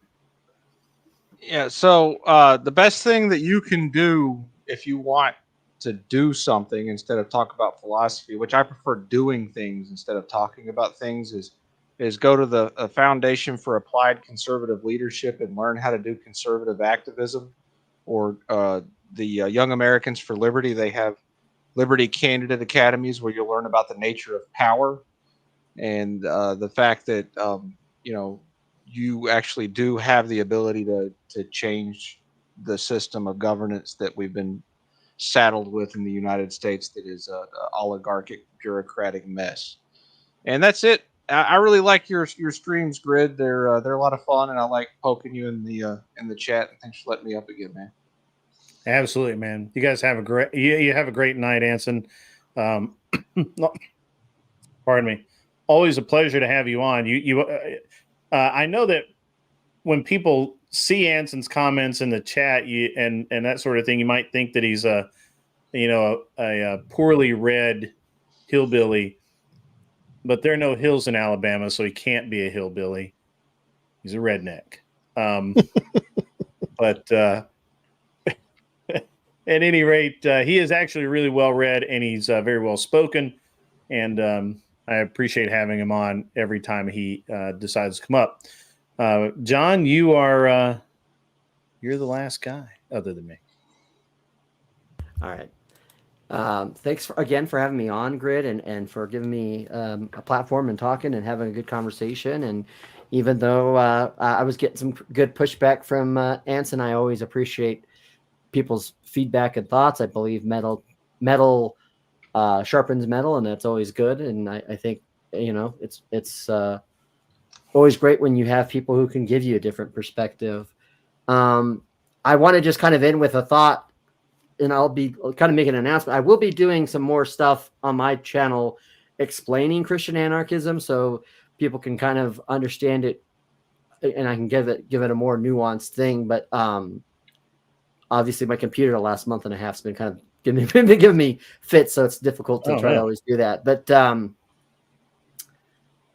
I want to remind people of the Word of God, because I think that is a good thing to have, and that is from Psalms when he says, be still and know I am God. And I think sometimes we want to, and I'm the first person to be guilty of this because I've got OCD and ADHD. I literally is part of some of my health issues. But it's easy to want to be anxious and try to find a solution and sometimes we want to think that just doing something, or sometimes we think that if we don't do something, it means something will not happen. Sometimes it's good to take a step back and think and reflect. Sometimes it's good to do all those things. As Ecclesiastes 3:3 says, there's a time under the sun for everything. So there is a time for when we have to go to war. There's a time to make peace. There's a time to be still. There's a time to work. There's a time for all of these things. And if anything I try to do, if people get confused or they are upset, my whole point is just to give people a new framework to rethink about their relationship with Christ, because there is freedom, forgiveness in God, and specifically Jesus Christ. So, and obviously my website is johnmusman.net. You can find links to all my stuff, and I appreciate it once again. Awesome, man. Awesome. That was great. Well, it's been a pleasure having all of these gentlemen up here tonight. I normally, this is more of a lifestyle kind of stream anyway, but it's usually not quite this serious, not quite this heavy, but it was a good discussion to have. I wanted John to come on. I hadn't had him on in a while, and really wanted to kind of have him back on, see where he was at. And I knew that he would be a good person to have on, and we came up with a great topic, and I really enjoyed the stream tonight. I understand, it's not for everybody. There's no 304s. We're not, we don't have a bunch of drama other than Anson, sitting in the dark smoking like film noir.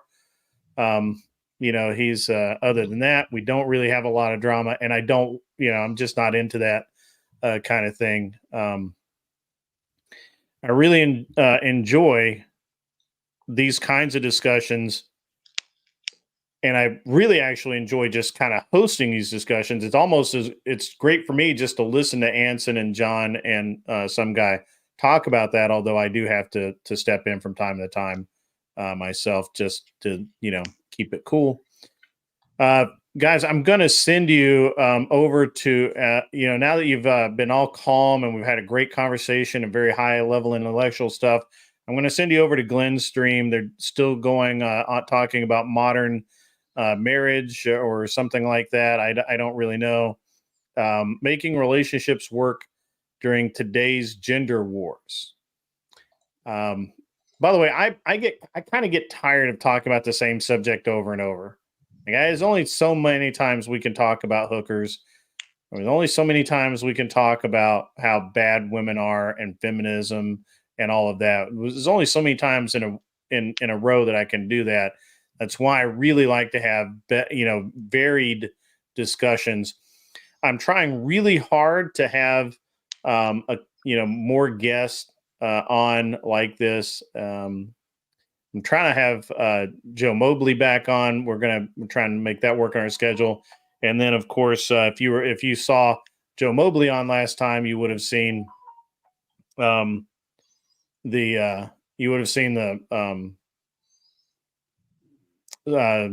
outspoken Samantha. I'm trying to get her to come on, and we'll have a good discussion with her as well. She's run for office just like Anson has. And so I like having people who have been at least trying to be part of our government on as well. Stepfire, if you and Silvar Ogre want to set up a debate to settle your differences, hit me up in my Discord and I'll set that up for you. And you guys we'll promote the hell out of it and have a great time. You guys are cool. We're all cool people here. So anyway. All right. Well, that's basically it. I'm going to send you guys over, as I said, to hang out with Glenn for a while. And as I always say, you don't have to go home, but you can't stay here. So get off my lawn. You guys have a great night. See ya. Yep, that's the wrong button.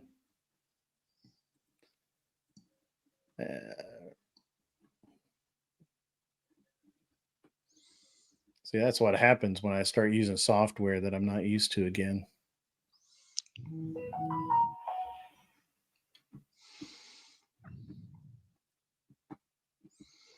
I do have to say he is. Are we off? Not yet. Not yet, huh? Yeah, it's slow.